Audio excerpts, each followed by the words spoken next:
Okay, let us start our next topic towards green energy. आपला पुढचा topic आहे towards green energy. तर तुम्हाला अबाउट एनर्जी भरपूर सारी इन्फॉर्मेशन माहित असेल की एनर्जी काय आहे किंवा एनर्जीचे डिफरंट फॉर्म्स काय आहेत किंवा तुमचा सायन्स 1 चा जो टॉपिक आहे सायन्स पार्ट 1 मध्ये जो इफेक्ट ऑफ इलेक्ट्रिक करंट, तर ह्याच्यामध्ये तुम्हाला इलेक्ट्रिसिटीची माहिती आहे, इन्फॉर्मेशन दिलेली आहे. मग हे जे सगळे टाइप्स आहेत त्याच्यातलाच त्या एनर्जीचा एक टाइप आहे ग्रीन एनर्जी. आणि टुवर्ड्स म्हणजे काय की आपल्याला त्याच्याकडे जायचंय, ग्रीन एनर्जीचं कडे जायचंय. म्हणजेच काय की आपल्याला ग्रीन एनर्जीचा यूज जास्तीत जास्त करायचा आहे. तर ह्या टॉपिक मध्ये काय आहे ते बघण्याच्या आधी आपण थोडासा पार्ट हा रिवाइज करूयात की जो तुम्हाला 9th स्टँडर्ड मध्ये झालेला आणि तुम्हाला सायन्स 1 मध्ये पण तो थोडासा झालेला असणार आहे. तर याच्यामध्ये बघा की फर्स्ट तुम्हाला माहिती पाहिजे की एनर्जी म्हणजे काय किंवा डिफरंट टाइप्स ऑफ एनर्जी. तर फर्स्ट एनर्जीची डेफिनेशन काय असेल, कोण सांगू शकेल? एनर्जीची डेफिनेशन सांगा.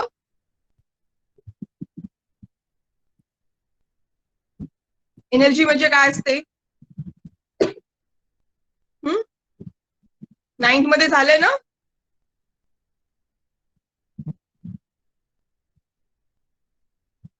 किंवा तुम्ही असं म्हणू शकाल the work is done with the help of energy, की आपण जे काही वर्क करतो, काम करतो किंवा कॅपॅसिटी ऑफ वर्क जे आहे, तर जे काही वर्क डन आपल्याकडून होतं तर ते करण्यासाठी आपल्याला जी पॉवर लागते किंवा जी शक्ती लागणार आहे त्याला आपण काय म्हणणार आहे? Energy. Right. The capacity of doing work आपण म्हणू शकतो एनर्जी. तर प्रत्येकाची एनर्जी ही डिफरंट असू शकते. एखादा 2 ते 5 वर्षाचा जो विद्यार्थी आहे किंवा स्टुडंट आहे किंवा एखादा मुलगा आहे तर त्याची जी कॅपॅसिटी असणार आहे आणि एक 20 इयर्सचा जो मुलगा आहे त्याची कॅपॅसिटी असणार आहे काम करायची, ही काय आहे? दोघांची कॅपॅसिटी ही वेगवेगळी आहे, दोघांची एनर्जी काय आहे? वेगवेगळी आहे. आपण बायोलॉजी मध्ये स्टडी केलंय की आपल्यामध्ये जी एनर्जी असते आपल्या बॉडीमध्ये आपण त्याला एटीपी म्हणतो. It is a currency of energy. आपल्या बॉडीमध्ये जी एनर्जी आहे त्याला आपण एटीपी म्हणतो, की ज्याच्यामुळे आपण डिफरंट वर्क्स वेगवेगळ्या काम करू शकतो. पण आपल्याला इथे जो स्टडी करायचा आहे तो फिजिकल एनर्जीचा स्टडी करायचा आहे. तर ह्या फिजिकल एनर्जी मध्ये फर्स्ट तुम्ही मला सांगा types of energy. Types of energy किंवा फॉर्म्स ऑफ एनर्जी कोणते कोणते टाइप्स आहेत त्याच्यामध्ये? फर्स्ट आपल्याला माहिती आहे की त्याच्याशिवाय आपलं दररोजचं जीवन सुरळीतपणे चालणार नाही, तर आपल्याला त्याची खूप गरज असते. तर ती आहे फिजिकल एनर्जी मध्ये types. Electrical energy. Electrical energy आहे. त्यानंतर आणखी कोणते कोणते टाइप्स तुम्हाला माहिती आहेत? Electrical energy, sound energy, kinetic energy. Right. Kinetic energy and potential energy are the forms of the energy. It means की एका एनर्जी मधून जेव्हा त्यांना मुवमेंट मिळते तेव्हा ते काय कन्वर्ट होतात कायनेटिक अँड पोटेन्शियल एनर्जी मध्ये. तो पार्ट थोडासा वेगळा आहे. त्यानंतर टाइप्स कुठले कुठले आहेत की बघा, heat energy,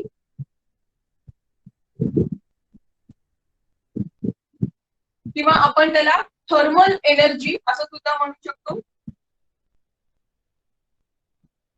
heat energy, thermal energy. Next पुढे आणखी केमिकल एनर्जी. केमिकल एनर्जी आहे, साऊंड एनर्जी आहे, त्यानंतर सोलार एनर्जी आहे, आणखी विंड एनर्जी आहे, वॉटर एनर्जी किंवा हायड्रो एनर्जी असं सुद्धा म्हणतात. हा पार्ट तुम्हाला आहे पुढे. हायड्रो एनर्जी आहे. त्यानंतर न्यूक्लिअर एनर्जी,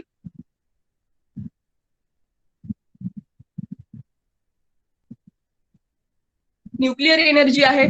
तर हे जे सगळे आहेत तर ते टाइप्स ऑफ एनर्जी आहेत. पण ह्याच्यामध्ये बघा आता ग्रीन एनर्जीचं मिनिंग असं आहे की जी आपल्याला नॅचरली अवेलेबल असेल तर त्याला आपण काय म्हणणार आहे? Green energy. किंवा जी आपल्याला प्रोड्यूस करण्याची गरज नाहीये तर त्याला आपण म्हणणार आहे ग्रीन एनर्जी. इलेक्ट्रिकल एनर्जी आपण रिप्रोड्यूस करतो, मॅनमेड आहे. त्यानंतर केमिकल एनर्जी सुद्धा मॅनमेड आहे. ह्या ज्या आहेत त्या मॅनमेड आहेत. त्याच्यानंतर थर्मल एनर्जी जी आहे ती सुद्धा मॅनमेड आहे. तर ते कसं बघा, तर पहिला जो आहे तो आहे इलेक्ट्रिकल एनर्जी. तर इलेक्ट्रिसिटी जनरेट केली जाते. तर ती कशी जनरेट केली जाते हा पण पार्ट आपण थोडासा बघायचा आहे की इलेक्ट्रिकल एनर्जी आपण कशी जनरेट करू शकतो. तो एक टाईप. त्याच्यानंतर थर्मल एनर्जी आणि हीट एनर्जी. आता हीट एनर्जी मध्ये बघा की हीट ज्या ठिकाणी जनरेट केली जाते, फॉर एक्झाम्पल तर हीट कुठे कुठे जनरेट केली जाते, with the help of electric equipments. आपण वेगवेगळे इलेक्ट्रिक इक्विपमेंट वापरू शकतो आणि हीट जनरेट करू शकतो. आपल्या घरी वेगवेगळे इलेक्ट्रिक इक्विपमेंट्स असतात, जसं की ओव्हन आहे, इंडक्शन आहे, नंतर वॉटर हीटर आहे, किंवा लाईटवरचा गिझर आहे की जो आपण पाणी तापवण्यासाठी गरम करतो, वापर करतो. तर ह्याच्यामध्ये हे जे सगळे इलेक्ट्रिकल इक्विपमेंट्स वापरून जी एनर्जी जनरेट केली जाते त्याला आपण हीट किंवा थर्मल एनर्जी असं म्हणतो. आणि जी आपल्याला सोलार एनर्जी जी आहे, सोलार एनर्जी जी आहे म्हणजे जी आपल्याला डायरेक्ट सन कडून मिळते, सनलाईट कडून मिळते, त्याला आपण काय म्हणणार आहे, सोलार एनर्जी. त्याच्यामध्ये हा डिफरन्स लक्षात ठेवा. हीट एनर्जी वेगळी आहे and solar energy is a different. त्यानंतर आणखी थर्मल एनर्जी किंवा हीट एनर्जी मध्ये बघा की कोळशापासून सुद्धा इलेक्ट्रिसिटी जनरेट करतात. तर तो using of the coal generation of the energy is known as a thermal energy or a heat energy. तर कोळसा वापरून जी एनर्जी जनरेट केली जाते त्याला थर्मल एनर्जी किंवा हीट एनर्जी म्हणतात. पुढचं आहे केमिकल एनर्जी. तर केमिकल एनर्जी मध्ये बघा आपल्या बॉडीमध्ये पण वेगवेगळे केमिकल्स एंटर होतात, डिफरंट टाइप्स ऑफ फूड, आणि त्याचं जनरेशन नंतर ते कन्वर्ट होतात एटीपी मध्ये. त्याची काय प्रोसेस आहे ती सुद्धा आपण स्टडी केलेली आहे. त्याच्यानंतर आणखी एक केमिकल एनर्जी कुठे असते बघा, की जी आपली टॉर्च असते, तर त्या टॉर्च मध्ये जे सेल असतात की ज्या छोट्या छोट्या बॅटरी असतात, किंवा आपल्या घड्याळ आहे तर त्याच्यामध्ये जे सेल आहेत तर त्याच्यामध्ये काय असतात की केमिकल्स असतात. तुम्हाला बॅटरीचं वर्किंग किंवा मेकॅनिझम स्टँडर्ड 9th मध्ये झालेलं आहे की त्याचं मेकॅनिझम कसं असतं की त्याच्यामध्ये कार्बन रॉड असतात. तर हे जे कार्बन रॉड्स आहेत किंवा त्याच्यामध्ये झिंकचं मिक्सचर असतं, तर हे जे सगळे आहेत तर त्यांना म्हणायचं आहे केमिकल एनर्जी. तर त्याच्यामध्ये कोणती असते, केमिकल एनर्जी असते. आणि ते जोपर्यंत केमिकल त्याच्यामध्ये अवेलेबल असतं, म्हणजे त्यांची जोपर्यंत रिॲक्शन होत असते तोपर्यंत ती टॉर्च सुरू असते, आणि ती टॉर्च बंद झाली की आपण काय म्हणतो की त्याचा सेल संपलेला आहे. किंवा आपल्या टीव्हीच्या रिमोट मध्ये पण बघा, ते रिमोट तोपर्यंत काम करतात, सेल संपला की त्यांचं वर्किंग स्टॉप झालं की आपण म्हणतो सेल संपला. सेल संपला म्हणजे काय की त्याच्यामध्ये केमिकल्सची जी रिॲक्शन होत होती ती काय झालेली आहे, स्टॉप झालेली आहे. त्याच्यानंतर पुढे आहे solar and wind, hydro and nuclear. तर ह्या ज्या ग्रीन एनर्जी आहेत ती बघा, सोलर आपल्याला इथे काहीच प्रोड्यूस करायची गरज नाहीये, किंवा ह्याच्यामध्ये हे आपल्याला नेचर कडून फ्रीली अवेलेबल असतात. सोलर, हीट एनर्जी, सनलाईट आपल्याकडे अवेलेबल आहे. विंड एनर्जी म्हणजेच की ज्या वेळेस एअर फ्लो असतो तर त्याच्या वेळेस आपण त्या विंडचा यूज करून, आपल्याला माहिती आहे की विंड व्हील, पवन शक्तीचा वापर केला जातो, तर त्या ठिकाणी ती सुद्धा आपल्याला नॅचरली अवेलेबल आहे. त्यामुळे ही सुद्धा काय आहे, ग्रीन एनर्जी आहे. त्यानंतर आहे हायड्रो एनर्जी. तर हायड्रो एनर्जी जी आहे, हायड्रो एनर्जी म्हणजे बघा की वॉटरचा फ्लो जिथे होत असतो तर त्या ठिकाणी वॉटरच्या फ्लोच्या ठिकाणी तिथे टर्बाईन फिक्स केलेले असतात, आणि त्या टर्बाईन मध्ये टर्बाईनच्या थ्रू आपण इलेक्ट्रिसिटी जनरेट करू शकतो. आणि त्याच्यानंतर आहे न्यूक्लिअर एनर्जी. तर हा पार्ट पण ह्याच्याशी रिलेटेड आहे. तुम्हाला सांगेल की न्यूक्लिअर एनर्जी काय आहे, किंवा जरासा वेगळा आहे. तो ग्रीन एनर्जी मध्ये येत नाही, त्याच्यामध्ये रिॲक्शन्स आहेत किंवा ज्याच्यामध्ये आपला मॅनमेड काहीतरी चेंजेस करावे लागतात, तर तो पार्ट आहे तो आपण स्टडी करायचा आहे. तर हे सगळे टाइप्स होते एनर्जीचे, एनर्जी टाइप्स. आता पुढे त्याच्यामध्ये तुम्हाला एक सेंटेन्स आलेला आहे काय, अबाउट एनर्जी. युनिव्हर्सल स्टेटमेंट आहे ते.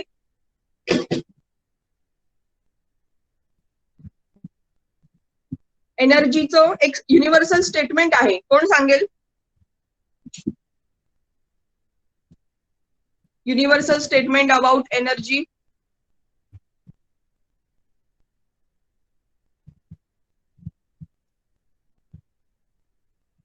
आन्सर करा.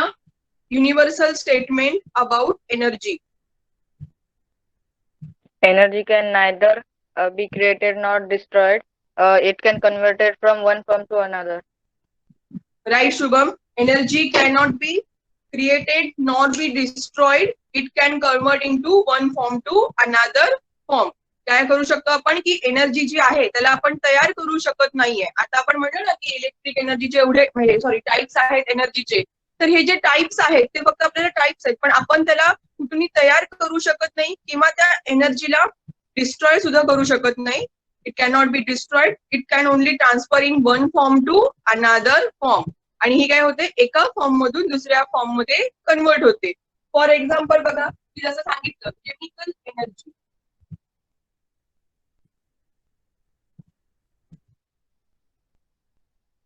तर ही बॅटरीच्या सेलमध्ये असते केमिकल एनर्जी, आणि ह्या केमिकल एनर्जी मध्ये काय होणार आहे की ह्या केमिकल एनर्जी मध्ये जेव्हा आपण हे सेल त्या बॅटरीमध्ये यूज करतो तर त्याच्या वेळेस ती कन्वर्ट होते लाईट एनर्जी मध्ये. तर ती कशामध्ये कन्वर्ट झाली? लाईट एनर्जी मध्ये. तर हे काय झालं बघा की ऑलरेडी त्याच्यामध्ये आपण केमिकल्स होते की त्या केमिकल्स कडे एक एनर्जी होती आणि ती आपण कन्वर्ट केली लाईट एनर्जी मध्ये. तर त्याला म्हणायचं आहे transfer of energy into one form to another form. त्यानंतर तुम्हाला जसं की मी सांगितलं ट्रान्सफर होतात तर त्यावेळेस त्याचे वेगळे फॉर्म्स होतात. कायनेटिक एनर्जी आणि नंतर आणखी एक आहे potential energy. First potential energy.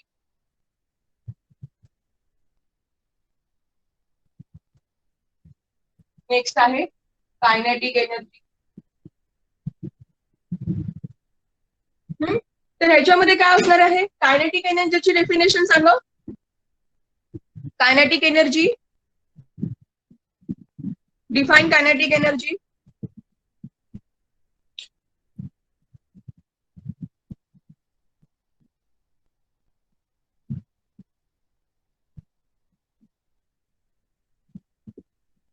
Kinetic energy, when the object is in the movement then it is called as a kinetic energy. किंवा when an object in the motion, जेव्हा एखादी वस्तू एखाद्या मोशन मध्ये असते तेव्हा आपण त्याला काय म्हणतो की त्याच्याकडे काय आहे? Kinetic energy. फॉर एक्झाम्पल आपला फॅन सुरू आहे तर त्याच्यामध्ये कायनेटिक एनर्जी आहे. किंवा एखादी गोष्ट आपण एखादा बॉल फेकतोय तर त्याच्यामध्ये कायनेटिक एनर्जी आहे. When an object in an motion then it is called as a kinetic energy, जेव्हा त्याला मोशन असते. अँड पोटेन्शियल एनर्जी काय असते की ज्या वेळेस potential energy is always depends on height. हे लक्षात ठेवायचं स्टेटमेंट की पोटेन्शियल एनर्जी ही नेहमी कशावर डिपेंड असते तर त्याच्या हाईटवर. समजा माझ्याकडे हा आपला एक सरफेस आहे, अर्थचा सरफेस आहे आणि ह्या ठिकाणी एक ऑब्जेक्ट किंवा आपण समजूयात एक बॉल इथे आहे आणि हा इथे स्टॉप आहे किंवा स्टेबल आहे. तर ह्याच्याकडे आता कायनेटिक मोशन पण नाहीये किंवा त्याच्याकडे पोटेन्शियल एनर्जी पण नाहीये, कारण की तो काय आहे इथे स्टॉप आहे, कॉन्स्टंट इथेच आहे. पण समजा काय केलं जाईल की जर हा बॉल असा वरती फेकला तर त्याच्याकडे एक कायनेटिक मोशन येईल. आणखी एक की समजा तुम्ही हा जो बॉल इथे, हाच बॉल समजा हा असा एक टेबल आहे आणि ह्या टेबलवर उचलून हा जर बॉल ठेवला तर आता ह्याच्याकडे काय झालेलं आहे? पोटेन्शियल एनर्जी आलेली आहे. कोणती पोटेन्शियल एनर्जी आलेली आहे की आपण त्या बॉलला उचलून तो बॉल तिथे त्या टेबलवर ठेवला, म्हणजे तो तिथली एनर्जी जी आपण त्या बॉलला लावलेली ती आता एका हाईटला जाऊन स्टॉप झाली आणि त्या हाईटमुळे त्याच्यावर काय आहे? एक पोटेन्शियल एनर्जी आहे. ओके, मग आता ही कायनेटिक एनर्जी समजा आपण सेकंड फ्लोअरवर वगैरे राहतोय किंवा तिथे आपला वॉटर टँक आहे आणि तिथे आपल्याला एक पाणी भरायचंय तर आपण काय करतो की मोटरचा युज करतो. त्याच्या थ्रू वॉटर जे आहे त्या टँक मध्ये भरून ठेवतो. म्हणजे त्या वॉटर मध्ये काय होणार आहे की तो वॉटर ज्या मोटरच्या थ्रू आपण ते पाणी वरतीपर्यंत फ्लो करतोय तर तेव्हा त्याला कायनेटिक एनर्जी असते आणि त्या टँक मध्ये स्टोअर केल्यावर काय होणार आहे? त्याच्याकडे पोटेन्शियल एनर्जी येणार आहे. म्हणजे कायनेटिक एनर्जी पोटेन्शियल एनर्जी मध्ये कन्वर्ट झाली. ओके, पण आता तुम्ही नंतर काय करणार? तुमच्या घरातला जो टॅप असेल तो ओपन केला तर हा जो वॉटर स्टोरेज केलेला जो टँक आहे की त्याच्यामध्ये पोटेन्शियल एनर्जी आहे ती टॅपच्या थ्रू काय होणार आहे? ते वॉटर फ्लो होणार आहे. पुन्हा त्या पोटेन्शियल एनर्जीचं कन्वर्जन होणार आहे कायनेटिक एनर्जी मध्ये.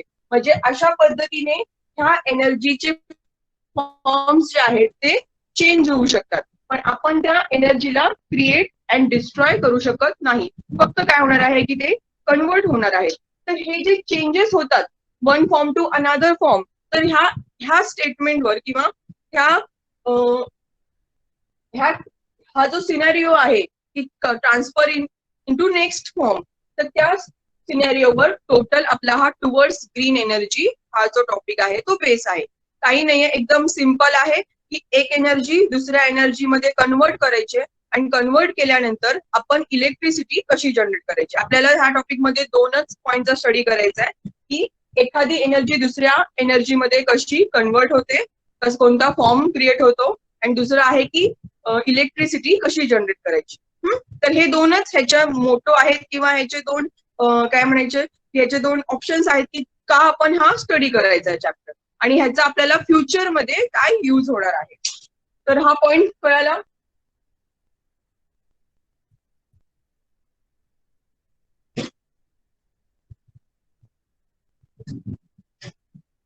नेक्स्ट पुढे बघा की ऍटम हा जो आहे किंवा इलेक्ट्रिसिटी कशी जनरेट होते. आपण घरी इलेक्ट्रिसिटी यूज करतो, वेगवेगळे इक्विपमेंट्स आहेत, छोट्या बल्ब पासून आपल्या घरातले जे मोठे मोठे इन्स्ट्रुमेंट्स असतील, फ्रीज असेल, वॉशिंग मशीन असेल, हे सगळे इन्स्ट्रुमेंट आपले इलेक्ट्रिसिटीवर वर्क करत असतात. मग त्याच्यामध्ये मला सांगा टाइप्स ऑफ इलेक्ट्रिसिटी कोणते कोणते टाइप्स आहेत इलेक्ट्रिसिटीचे.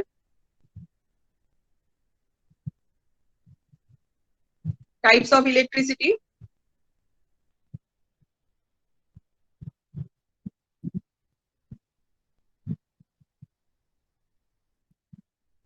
मॅम माझा आवाज येतोय का? सगळ्यांना माझा आवाज क्लिअर येतोय? काही जण सांगतात की आवाज येत नाहीये. हॅलो. हा मॅम, आवाज येतोय ना? हो येतोय माझ्याकडे. तुम्हाला नेटवर्कचा प्रॉब्लेम असणार बऱ्याच जणांकडे आज. हा, इथे एक 2-3 जणांनी टाकलेत की आम्हाला आवाज येत नाहीये म्हणून. मध्ये कट होतो. आमच्याकडे 1-2 वेळा कट झाला, पण सतत नाही होत. तर आज बऱ्याच ठिकाणी नेटवर्कचा प्रॉब्लेम आहे. ओके, हा हा ठीक आहे. इथे पण मॅडम जरा पाऊस आहे जोरात, म्हणून कदाचित होत असेल. Okay okay. हा ठीक आहे चालेल. ओके. हा हा ठीक आहे. मला सांगा टाइप्स ऑफ इलेक्ट्रिसिटी कोणते कोणते टाइप्स आहेत. तुम्हाला इफेक्ट ऑफ इलेक्ट्रिक करंट हा टॉपिक झालाय सायन्स 1 मध्ये, झाला असणार. सांगा की टाइप्स कोणते कोणते आहेत. हा मग सांगा, तुम्हाला झालंय त्याच्यामध्ये तुम्हाला जनरेटरची इन्फॉर्मेशन असेल, जनरेटर कसा वर्क करतो. जर असे क्वेश्चन्स म्हणजे मी जे विचारते त्याचे आन्सर द्या, कारण की जर तुम्हाला हे माहित असेल जनरेटरचं वर्किंग वगैरे, तर हा टॉपिक तुम्हाला लगेच कळेल. एसी आणि डीसी झालंय, वर्किंग ऑफ जनरेटर झालंय.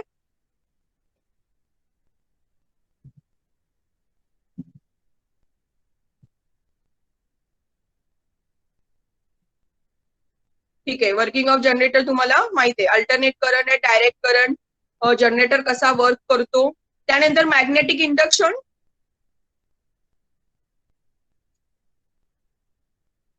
ठीक आहे, चला म्हणजे जे बेसिक आहे ते तुम्हाला बऱ्यापैकी माहिती आहे.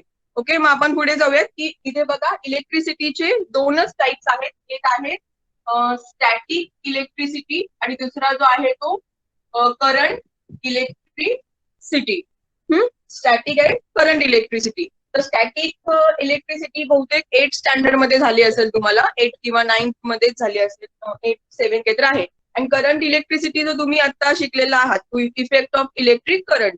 तर ठीक आहे, ह्याच्यामध्ये शॉर्ट मध्ये सांगते की स्टॅटिक म्हणजे काय, की जी इलेक्ट्रिसिटी खूप थोड्या वेळासाठी असते त्याला म्हणायचं आहे स्टॅटिक इलेक्ट्रिसिटी.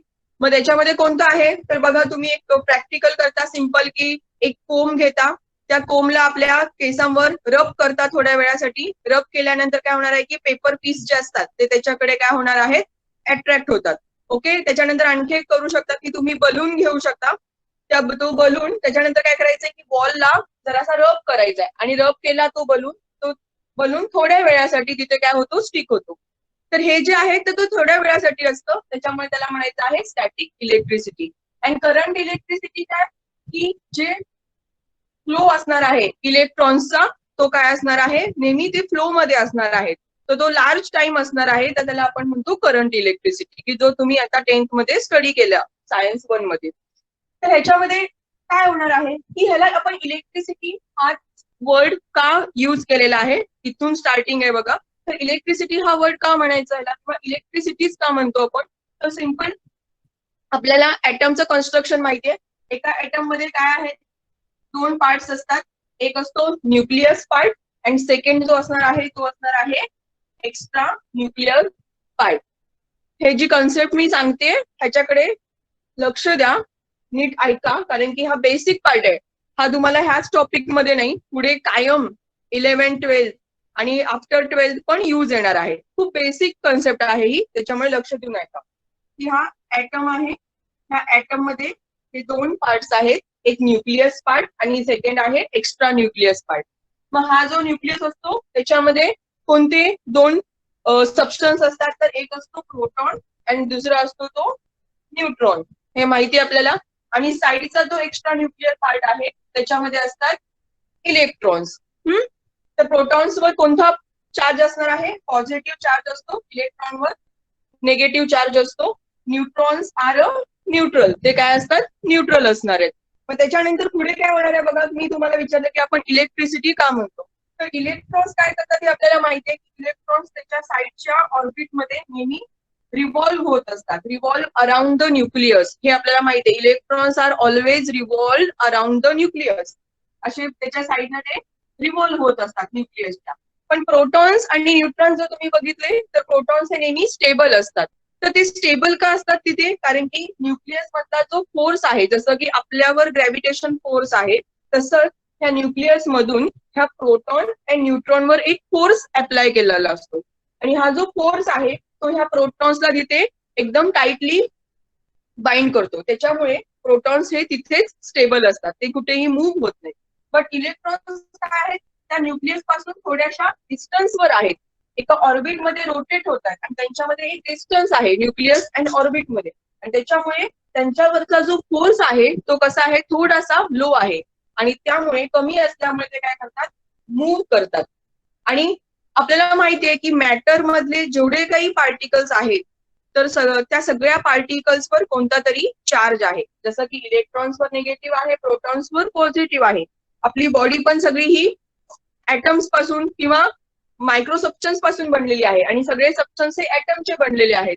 तर त्याच्यामुळे ह्या प्रत्येक ह्याच्यावर इलेक्ट्रॉन्स असणार आहेत, आणि ह्यांच्यामध्ये डिस्टन्स असल्यामुळे ते फ्लो होतात. आणि ह्यांचा जो चार्ज आहे, हा जो काही करंट आहे तो फ्लो होतो, आणि त्याचाच यूज आपण इलेक्ट्रिसिटी जनरेट करण्यासाठी, म्हणजे फक्त इलेक्ट्रॉन्स फ्लो होतात, ते रोटेट होतात, त्याच्यामुळे आपण त्याला म्हणलेलं आहे इलेक्ट्रिसिटी. जर समजा प्रोटॉन्स फ्लो होत असते तर आपण त्याला प्रोटॉनसिटी म्हणलं असतं, पण नाही, आपल्याकडे काय म्हणतो, इलेक्ट्रिसिटी नाहीये, आज इलेक्ट्रिसिटी सप्लाय बंद आहे, हे कारण की इलेक्ट्रॉन्स फ्लो होतात, आणि त्याच्यामुळे आपण हा वर्ड यूज करतो इलेक्ट्रिसिटी. आता त्याच्यानंतर पुढे काय होतं बघा, की जसं सांगितलं की कोणतेही 2 ऑब्जेक्ट हे वेगवेगळे ऍटम्सने बनलेले असतात. ओके, आणि ह्या ऍटम्स मध्ये फक्त फ्लो होणार आहे ते इलेक्ट्रॉन्स. आता हे 2 कोणतेही 2 सबस्टन्स आहेत समजा, तर किंवा असं आपण समजूयात की ही एक स्केल आहे, आणि हे छोटे छोटे पेपर पीस आहेत. आता काय होतं की जेव्हा आपण याला रब करतो, दोन्हीही काय आहेत, स्टेबल असतात. फर्स्ट टाइम काय असतात, दोन्ही पण स्टेबल असतात. ह्याच्यावर टोटल तेवढे बॅलेन्स इलेक्ट्रॉन्स असतात, बॅलेन्स इलेक्ट्रॉन्स अँड प्रोटॉन्स असतात, आणि ह्याच्या पेपर पीसवर पण बॅलेन्स इलेक्ट्रॉन्स अँड प्रोटॉन्स असतात. आपल्याला माहिती आहे की नेचरमध्ये काय केलं जातं, की बॅलन्सिंग केलं जातं, की ज्या ठिकाणी इलेक्ट्रॉन्स कमी असतील तर ते इलेक्ट्रॉन्स लूज केले जातात किंवा गेन केले जातात, आणि ते बॅलेन्स होतात. तर सेम हे दोन्ही ऑब्जेक्ट बॅलेन्स आहेत. त्याच्यानंतर आपण काय करतो, की हा जो स्केल आहे आपल्या हेअरवर रब करतो. रबिंग केल्यानंतर काय होतं, की रब केल्यामुळे प्रोटॉन्स त्याच्यावर येत नाही. मी तुम्हाला काय सांगितलं, की फ्लो कोण होतात, नेहमी इलेक्ट्रॉन्स होतात, आणि रब केल्यामुळे आपल्या हेअरचे जे इलेक्ट्रॉन्स आहेत ते इलेक्ट्रॉन्स ह्याच्यावर इन्क्रीज होतात. ओके, आता ह्याच्यावर नंबर ऑफ इलेक्ट्रॉन्स इन्क्रीज, त्यांच्यावरचा इलेक्ट्रॉन्स चार्ज हाय झाला. बट आपण ह्या पेपर पीसला काही रब केलेलं नाहीये. हे आहेत तेवढेच इलेक्ट्रॉन्स यांच्यावर स्टेबल आहेत. मग काय होतं की हा ह्याच्या जवळ घेऊन जाणार, तर हे जे एक्स्ट्रा इलेक्ट्रॉन्स आहेत ते काय करणार की याच्यामध्ये ट्रान्सफर होणार किंवा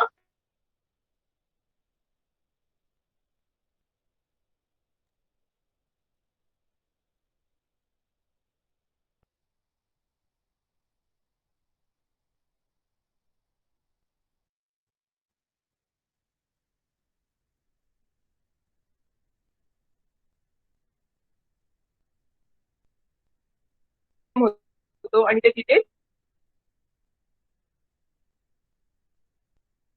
नाही. मग अशा पद्धतीने हे जे आहे तो आहे हा जो करंट आहे तो आहे स्टॅटिक करंट. ओके.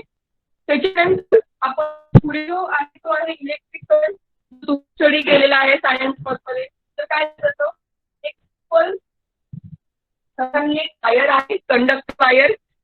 त्याच्यामध्ये तुम्हाला माहिती आहे कंडक्टर, बॅड कंडक्टर आणि इन्सुलेटर हे 3 टाइप्स तुम्हाला झालेले असतील. तर कंडक्टर म्हणजे की जो करंट इझिली फ्लो करतात. These metals are known as a conductor. हा. आणि बॅड कंडक्टर्स म्हणजे काय की वुडन पार्टिकल्स किंवा प्लास्टिक की ज्याच्यामधून करंट फ्लो होत नाही ते bad conductor. And insulator means insulator काय आहेत, insulators are also bad conductors की जे आपण वायरवर कोटिंग असतात ते. आणि सेमी कंडक्टर एक पार्ट असतो सेमी कंडक्टर की जे काय करतात की त्याच्यामध्ये mixture of metals and non metals is known as a semi conductor. की समजा जसं की अल्युमिनियम वायर आहे किंवा कॉपर वायर आहे ह्याच्यामधून जेवढा इझिली आणि फास्ट जेवढा करंट फ्लो होईल तेवढा करंट नायक्रोम वायर मधून होणार नाही. हे झालंय ना नायक्रोमचा सबस्टन्स की नायक्रोम यूज केले जातात. Nichrome is a mixture of nickel and chromium. तर ह्याच्यामध्ये निकेल अँड क्रोमियमचं मिक्सचर आहे आणि तो सेमी कंडक्टर टाईप काम करतो की म्हणजे त्याच्यामधून इझिली करंट फ्लो होत नाही. तर ह्याच्यामध्ये काय केलं जातं की ही समजा एक कॉपर वायर आहे. त्या कॉपर वायरवर नंबर ऑफ इलेक्ट्रॉन्स आहेत. नंबर्स ऑफ इलेक्ट्रॉन्स आहेत आणि ह्याच्यामधून आता आपल्याला ह्या इलेक्ट्रॉन्सना मूव्ह करायचंय, ह्यांना एक मोशन द्यायचंय. तर त्याच्यामुळे काय करतं की ह्याच कॉपर वायरला एक आणखी एक बॅटरी अटॅच केलेली असते. आणि ह्या बॅटरीमध्ये जे काही केमिकल एनर्जी असतील आणि त्या बॅटरी मधले जे इलेक्ट्रॉन्स असतील ते त्याची एनर्जी किंवा त्याच्यामधले इलेक्ट्रॉन्स फ्लो करतील आणि फ्लो झाल्यामुळे तो प्रत्येक इलेक्ट्रॉन ह्या प्रत्येक इलेक्ट्रॉनला असा पुश करत जातो आणि हे सगळे इलेक्ट्रॉन्स असते ह्या सर्किट मधून फ्लो होतात. तर हा जो करंट आहे तो इलेक्ट्रिसिटीचा लॉंग टाइम फ्लो असणारा एक करंट आहे. तो स्टॅटिक करंटच्या अपोजिट जो आहे तो करंट इलेक्ट्रिसिटी. तर हे तर सगळं झालं अबाउट इलेक्ट्रिसिटी. तर हीच इलेक्ट्रिसिटी जनरेट कशी करतात तर हे आपल्याला शिकायचंय. त्याच्यानंतर आणखी एक की जनरेटरचं जे मेकॅनिझम आहे तर त्याच्यासाठी electromagnetic induction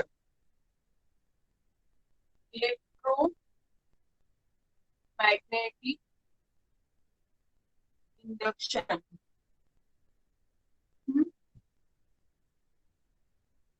Who was introduced electromagnetic induction? सायंटिस्टचं नेम सांगा. Who was introduced electromagnetic induction? Michael Faraday. Right, Michael Faraday. बरोबर. की मायकल फॅरेडेने काय केलेलं आहे इलेक्ट्रोमॅग्नेटिक इंडक्शनची इन्फॉर्मेशन किंवा हा करंट जो आहे तो इंट्रोड्यूस केलेला आहे. काय आहे ह्या करंटची इन्फॉर्मेशन बघा की समजा आपल्याकडे कंडक्टर वायर आहे. कंडक्टर वायर मीन्स एक सिंपल मेटॅलिक वायर. आणि ह्या ठिकाणी आपण एक गॅल्व्हनोमीटर कनेक्ट केलेला आहे. Tell me the use of galvanometer.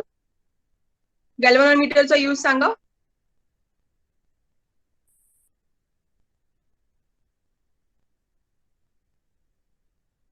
झालं असणार हे पार्ट 1 मध्ये गॅल्व्हनोमीटरचा यूज.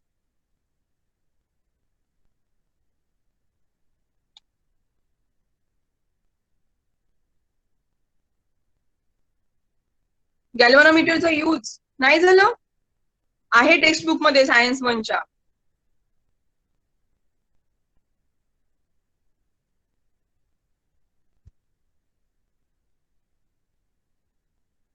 जो काही करंटचा फ्लो होतोय त्या सर्किटमध्ये तो कॅल्क्युलेट करण्यासाठी आपण एमीटर किंवा गॅल्व्हनोमीटरचा यूज करतो. एमीटर पण झालेला आहे आणि गॅल्व्हनोमीटर पण झालेला आहे. हे दोन ऍपॅरेटस आहेत की जे करंट त्या सर्किट मधून फ्लो होतोय की नाही हे बघण्यासाठी त्याचा यूज होतो. ठीक आहे, तर ही झाली कॉपर वायर. ह्याच्यामध्ये एक आपण गॅल्व्हनोमीटर जॉईन केला. पुढे काय होतं की समजा हा आहे एक मॅग्नेट आणि ह्या मॅग्नेटच्या लाईन्स ऑफ फोर्सेस कुठून कोणत्या कोणत्या डायरेक्शनला फ्लो होतात line of forces. Properties of magnet त्याच्यामध्ये हा पार्ट आहे. कोणती डायरेक्शन असते फ्लो होण्याची मॅग्नेटच्या लाईन्स ऑफ फोर्सेस. बेसिक माहिती असेल तर हे पुढचं कळणार आहे. लाईन ऑफ फोर्सेस कुठून कुठे जनरेट होतात मॅग्नेटमध्ये.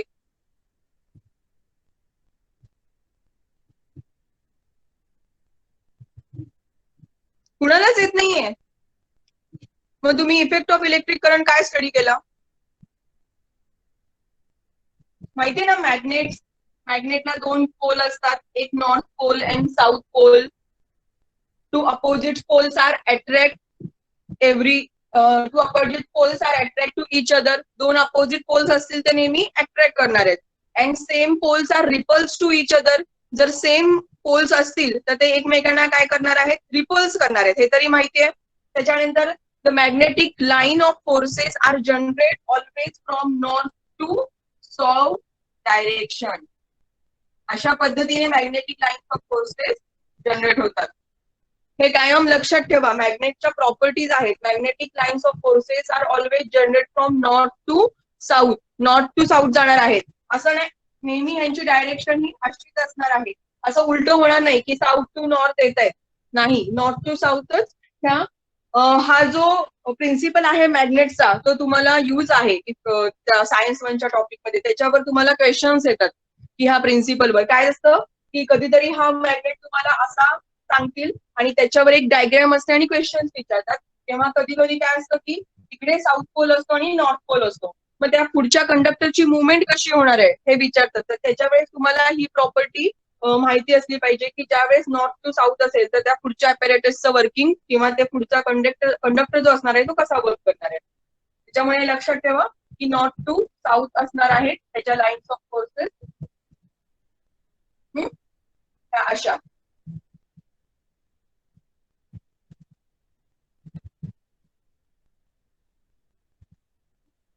आता नेक्स्ट काय होणार की मायकल फॅरेडेने काय सांगितलं की ज्या वेळेस हा मॅग्नेट मुवमेंट मध्ये असेल आणि त्याच्या कॉन्टॅक्ट मध्ये एक कंडक्टर वायर असेल तर ह्या ठिकाणी एक करंट जनरेट होतो की जो आपण with the help of ammeter and galvanometer आपण त्याला कॅल्क्युलेट करू शकतो. तर एमीटर आणि गॅल्व्हॅनोमीटरच्या मदतीने आपण त्याला कॅल्क्युलेट करू शकतो की ह्याच्यामध्ये एक निडल असते आणि ती निडल अशी फ्लक्च्युएट होत असते आणि ज्यावेळेस तुम्ही ह्या मॅग्नेटला मोशन दिली की त्याच्यामध्ये करंट जनरेट होतो. सेम अपोजिट पण तुम्ही करू शकता की मॅग्नेट कॉन्स्टंट ठेवू शकता आणि हा जो कंडक्टर आहे त्याला मुवमेंट करू शकता, त्याला मूव्ह करू शकता आणि त्याला जेव्हा मूव्ह कराल तर सेम तेच असणार आहे की तिथे सुद्धा करंट जनरेट होणार आहे.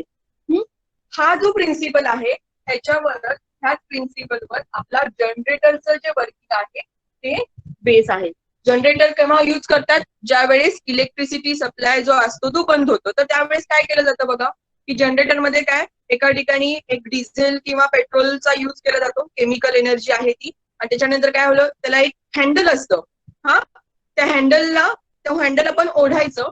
ते हँडल ओढलं किंवा तो जो शाफ्ट असणार आहे तो जर आपण ओढला तर काय होतं की त्या समजा हा हँडल आहे असा काहीतरी की तो एका जनरेटरला, ते जनरेटर आहे आणि ह्या जनरेटरला अटॅच आहे. हा जो हँडल असणार आहे तो काय असणार आहे, त्या हँडलला एक मॅग्नेट अटॅच असणार आहे आणि ह्या मॅग्नेटला त्याच्यानंतर इथे एक कंडक्टर वायर अटॅच असणार आहे आणि कंडक्टर वायर नंतर इथून हा जनरेटर आपल्या इलेक्ट्रिक सप्लाय ज्या ज्या ठिकाणी आपल्याला हवा आहे त्या मीटरला किंवा त्या वायरच्या थ्रू तो, समजा घरामध्ये आहे किंवा एखाद्या ऑफिसमध्ये हा जनरेटर आहे तर तिथल्या त्या मेन सप्लायला हा कनेक्ट केलेला असतो. काय केलं जातं की लाईट जाते. लाईट गेल्यानंतर काय होणार आहे की आपल्याला इलेक्ट्रिसिटी जनरेट करायची आहे. मग इलेक्ट्रिसिटी जनरेट करण्यासाठी हे प्रिन्सिपल यूज करतात. जो शाफ्ट आहे तो असा जोरात ओढायचा, ओढला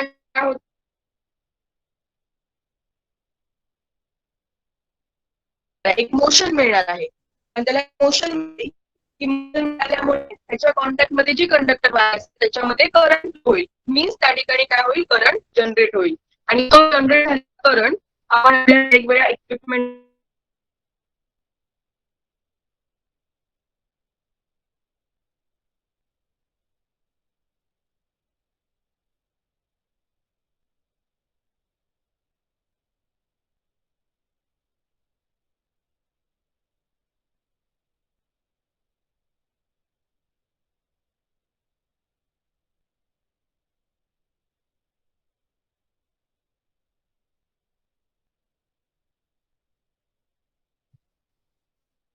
ह्याच्यामध्ये हे सगळं बेसिक होतं. थोडंसं फास्ट घेतलंय कारण की तुम्हाला पार्ट 1 मध्ये झालंय. ह्याच्यामध्ये काही डाऊट आहे का?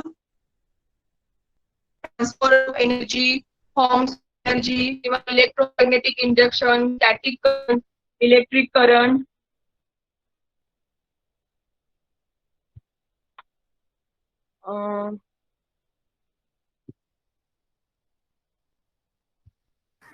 मॅम बहुतेक नेटवर्कचा इश्यू आहे, सो मध्ये आवाज गेला होता आता आणि परत ऐकू येतोय आता, मध्येच फक्त गेला होता. ठीक आहे ठीक आहे मॅडम, एक 2 मिनिटं थांबा, बघते मी जरा. हो चालेल चालेल चालेल.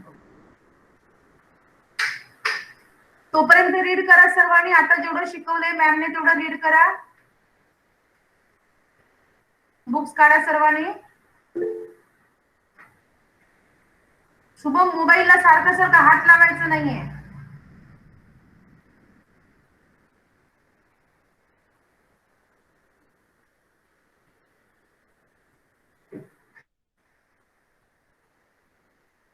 शुभम,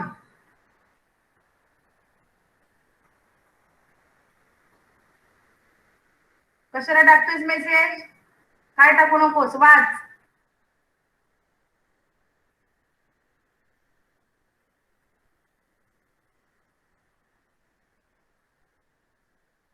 मेसेज टाकण्यात एक्सपर्ट झाले.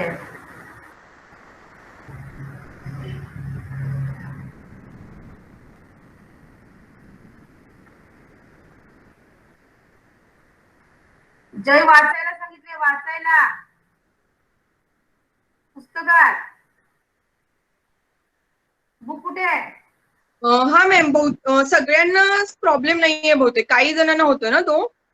हा, आता मला सुद्धा झाला होता. मगाशी मला होत नव्हता, बाकीच्यांना होत होता प्रॉब्लेम, त्यावेळी आमच्याकडे नव्हता.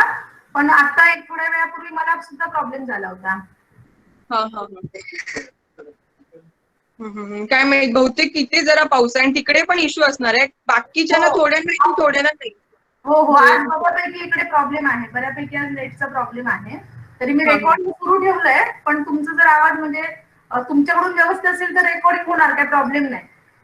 हा, इथून आहे, रेकॉर्डिंग होईल बरोबर. हो चालेल चालेल, ठीक चालेल चालेल, ठीक आहे. ठीक आहे, चला, तुम्हाला आता पुढे ह्याच्यामध्ये काही डाऊट नाहीये हा बेसिक पार्ट मध्ये. तर आता आपण जाऊयात. तुम्ही टेक्स्टबुक ओपन करा, पेज नंबर 47. तर त्याच्यामध्ये काही क्वेश्चन्स आहेत. Can you recall what is energy?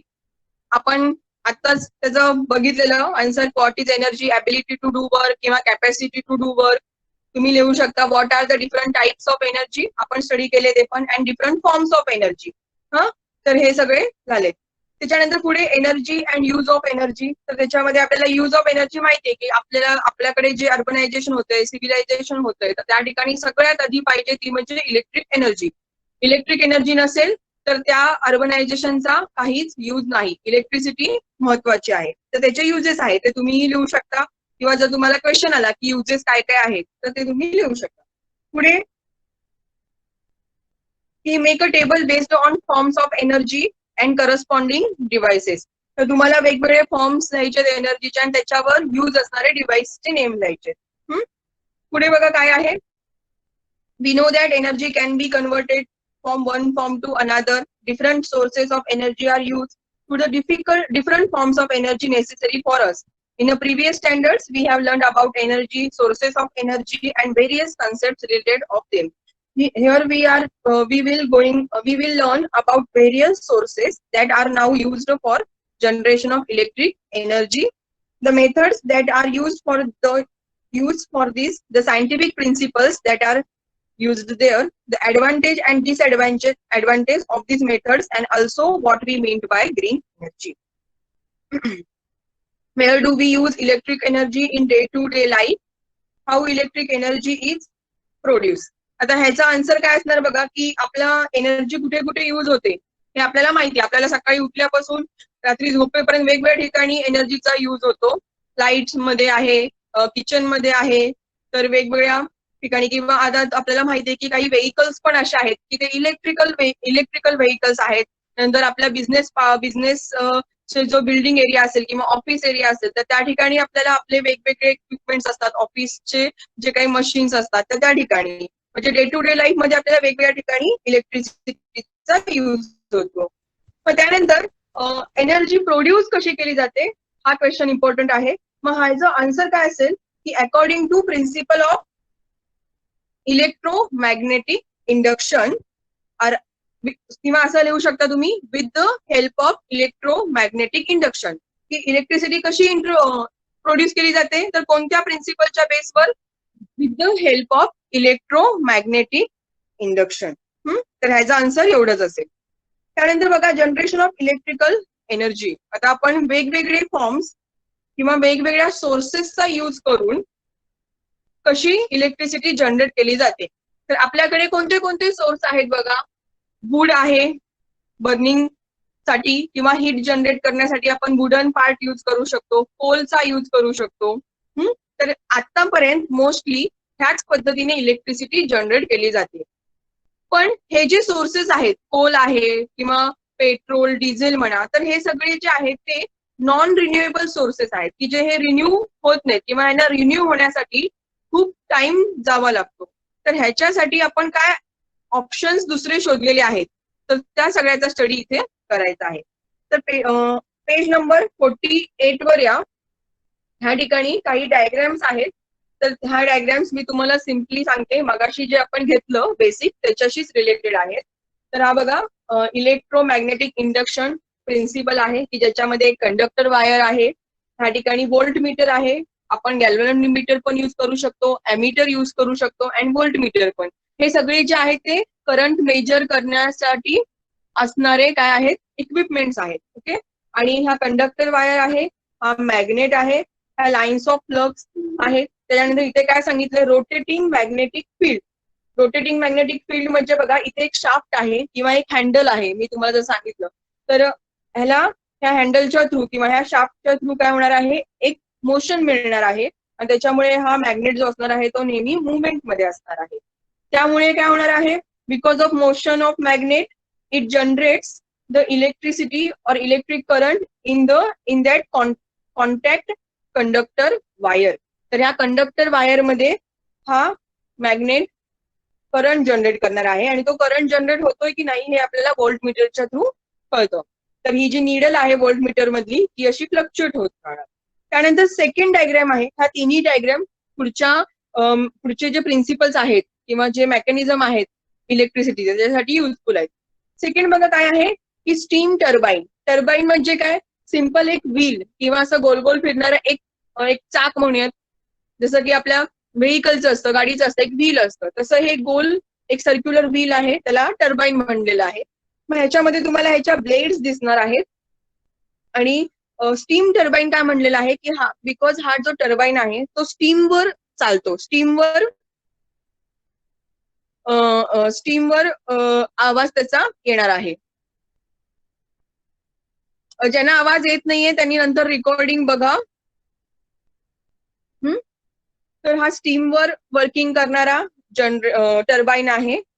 की काय होणार आहे की स्टीमचा जो फोर्स असणार आहे ही नेझल म्हणजे एखाद्या सोर्स मधून स्टीम बाहेर पडते आणि हाय वेलोसिटी ऑफ स्टीम म्हणजे त्या स्टीम मध्ये खूप हाय वेलोसिटी आहे. आपण बघा कुकर लावतो, आपल्या घरी प्रेशर कुकर असतो आणि त्या प्रेशर कुकरवर जर त्याच्यामधून जी स्टीम बाहेर रिलीज होते तर त्याच्यावर तुम्ही जर समजा एक पेज असं पकडलं, एखादा कागद, तर तो जरा असा मोशन मध्ये जाईल किंवा त्याच्यावर काय होणार की त्या स्टीमच्या वेलॉसिटीमुळे तो फोर्स अप्लाय होणार. सेम तसंच इथे खूप हाय वेलॉसिटी आहे स्टीमची आणि त्या स्टीमच्या फोर्समुळे हे जे नेडल्स आहेत, ह्या ज्या ब्लेड्स आहेत किंवा तर त्या ब्लेड्सवर एक फोर्स जनरेट होणार आहे आणि त्या ब्लेड्सला त्या काय करणार आहेत, मोशन देणार आहेत आणि त्याच्यामुळे त्या ब्लेड्स अशा रोटेट होतील. त्या ब्लेड बरोबरच हा जो पूर्ण टर्बाईन आहे तो सुद्धा रोटेट होणार आहे. हे झालं टर्बाईन. नेक्स्ट आहे स्केमेटिक ऑफ इलेक्ट्रिक जनरेटर.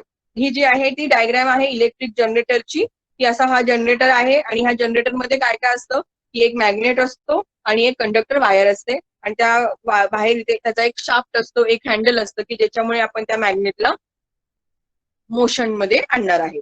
हा, तर ही एवढी ही 3 डायग्रामची एवढीच इन्फॉर्मेशन इथे तुम्हाला दिलेली आहे. आता पुढे बघा काय आहे की flow chart showing generation of electric energy. तर हा जनरेशन इलेक्ट्रिक एनर्जी कशी जनरेट होते त्याचा फ्लो चार्ट आहे. Proper energy source to run the turbine. आता टर्बाईन आणखी एक की ह्या जनरेटरमध्ये आतमध्ये एक टर्बाईन पण असतो.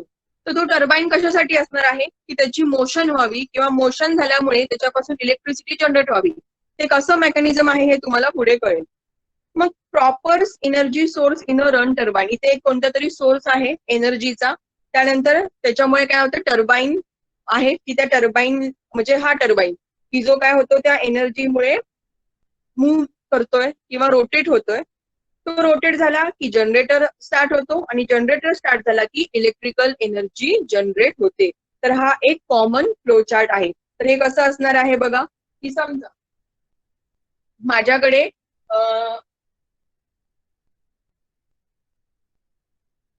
हा एक वॉटरचा टँक आहे, वॉटर टँक आहे. ह्या वॉटर टँकला स्टँडवर एका टेबलवर किंवा एका स्टँडवर ठेवलेलं आहे. तिथून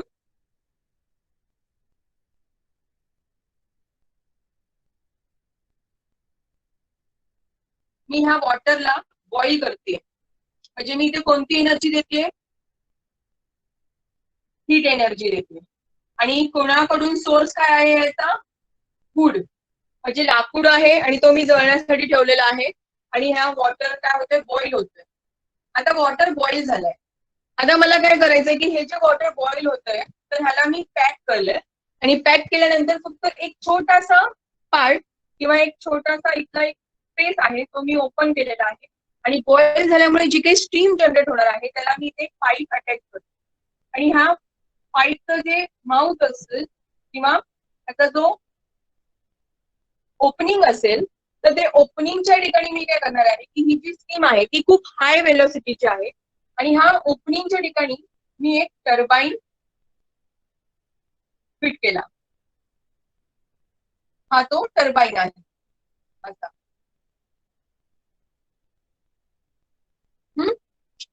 हाय वेलोसिटीमुळे काय होणार आहे की येणारा जो सोर्स आहे, आता बघा जर सगळा ओपन असता हा पार्ट तर ही सगळी स्टीम जी असणार आहे ती वेगवेगळ्या डायरेक्शनला स्प्रेड झाली असती. बट इथे काय होतंय की ह्या पाईप मधून ही स्टीम बाहेर जाते, ते एवढ्याच पार्ट मधून ती रिलीज होते आणि ज्या ठिकाणी तिचं ओपनिंग आहे त्या ठिकाणी मी एक टर्बाईन फिट केलेला आहे आणि टर्बाईनमुळे काय होतंय की हे जे ब्लेड्स आहेत त्यांच्यावर एक फोर्स येतो आणि हे ब्लेड्स काय होत आहेत, रोटेट होत आहेत, असे गोल गोल गोल गोल फिरणार आहेत. हे झालं फक्त टर्बाईनचं मेकॅनिझम. आता पुढे ह्या टर्बाईनला, हा जो टर्बाईन आहे जेव्हा तो मुवमेंट करणार आहे तर त्याच वेळेस त्या टर्बाईनला कनेक्टेड एक मॅग्नेट असते. त्याला पुढे एका मॅग्नेटने कनेक्ट केलेला आहे आणि त्या मॅग्नेटच्या कॉन्टॅक्ट मध्ये पण काय आहे, एक असा एक कंडक्टर आहे आणि या कंडक्टरच्या इथे मी व्होल्टमीटर बसवलेला आहे. आता काय होणार, आपल्याला माहिती आहे मॅग्नेटिक इंडक्शन प्रिन्सिपल माहिती आहे. त्याच्यामुळे काय होणार की जेव्हा मॅग्नेट मोशन मध्ये असेल तर त्या ठिकाणी इलेक्ट्रिसिटी जनरेट होईल. पण ह्याला मोशन कशामुळे मिळते, ह्या टर्बाईनमुळे. टर्बाईनला मोशन कशामुळे मिळते, ह्या स्टीममुळे. स्टीम येणार, स्टीम हा ब्लेडला रोटेट करणार, टर्बाईन रोटेट होणार, टर्बाईन रोटेट होते म्हणून हा जो हँडल आहे तो पण रोटेट होणार आणि ऑब्व्हियसली हा हँडल रोटेट झाला की हा मॅग्नेटला पण एक मुवमेंट मिळणार. मॅग्नेटला मुवमेंट मिळाली की त्याच्यामुळे हा कॉन्टॅक्ट मध्ये असणाऱ्या कंडक्टर मध्ये इलेक्ट्रिसिटी जनरेट होणार. झालं. आणि आपल्याला इलेक्ट्रिसिटी आपण काय केली, जनरेट केली. तर हा एवढाच इझी मेकॅनिझम आहे ह्याचं. तर ह्याच्यामध्ये बघा, पहिला जो आहे proper energy source to the run turbine. तर सोर्स कुठला आहे, आता इथे आपला सोर्स म्हणून काय येणार आहे, हीट एनर्जी येणार आहे, किंवा सोर्स असणार आहे वूड, म्हणजेच काय आपण वूडचा युज केलेला आहे वॉटर बॉइलिंगसाठी.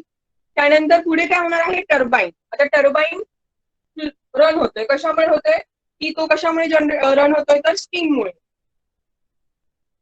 वूड मधून वॉटरला एनर्जी गेली, वूडची एनर्जी आपण वॉटरला दिली, वॉटर बॉईल झाला, वॉटरच्या बॉइलिंगची जी स्टीम एनर्जी आहे ती आपण टर्बाईनला दिली. टर्बाईन जो स्टॉप होता किंवा स्टेबल होता त्याला कायनेटिक एनर्जी आली.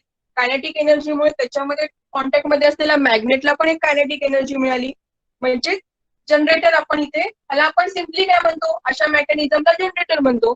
आणि त्यामुळे हा जनरेटरमध्ये इलेक्ट्रिसिटी जनरेट झाली, आणि जी इलेक्ट्रिसिटी जनरेट झालेली आहे ती आपण ती इलेक्ट्रिसिटी स्टोअर केली, किंवा आपण वेगवेगळ्या पर्पजसाठी ती इलेक्ट्रिसिटी यूज करू शकतो. तर हे अशा पद्धतीचं हे सिम्पल एक मेकॅनिझम. तर त्याच्यावर, ह्या मेकॅनिझमवर बेस पुढचा एक प्लांट आहे, तो आहे thermal energy plant. Thermal energy plant किंवा थर्मल एनर्जी त्यांनी म्हणलेलं आहे पॉवर स्टेशन. आपण असं सुद्धा म्हणू शकतो, किंवा एखादा प्लांट म्हणू शकतो. थर्मल एनर्जी म्हणजेच काय, की हीट एनर्जी. तर ही हीट एनर्जी कोणत्या सोर्स मधून मिळालेली आहे बघा, खालचं जे फ्लो चार्ट आहे त्याच्यामध्ये बघा, ऍज अ फ्यूल त्यांनी काय यूज केलेलं आहे, कोल. कोल आपल्याला सगळ्यांना माहिती आहे, कोळसा. जसं की मी तुम्हाला मगाशी वूड यूज करून सांगितलं की वूडच्या हेल्पने मी वॉटर बॉईल करेन, तसं त्यांनी इथे काय केलेलं आहे, फ्यूल ऍज अ कोलचा यूज केलेला आहे. त्यानंतर त्याला काय अटॅच केलेलं आहे, boiler for conversion of water to steam. जसं की मी एक टँक घेतलेला वॉटर बॉईल करण्यासाठी, तसंच त्यांनी एक बॉयलर तिथे फिट केलेला आहे, की त्यामुळे काय होणार आहे, की जसं की मी इथे वूडचा यूज केलेला, तसं त्यांनी इथे कोल यूज केलेला आहे. आणि त्या कोलच्या हीटमुळे हे जे वॉटर असणार आहे ते बॉईल होणार आहे.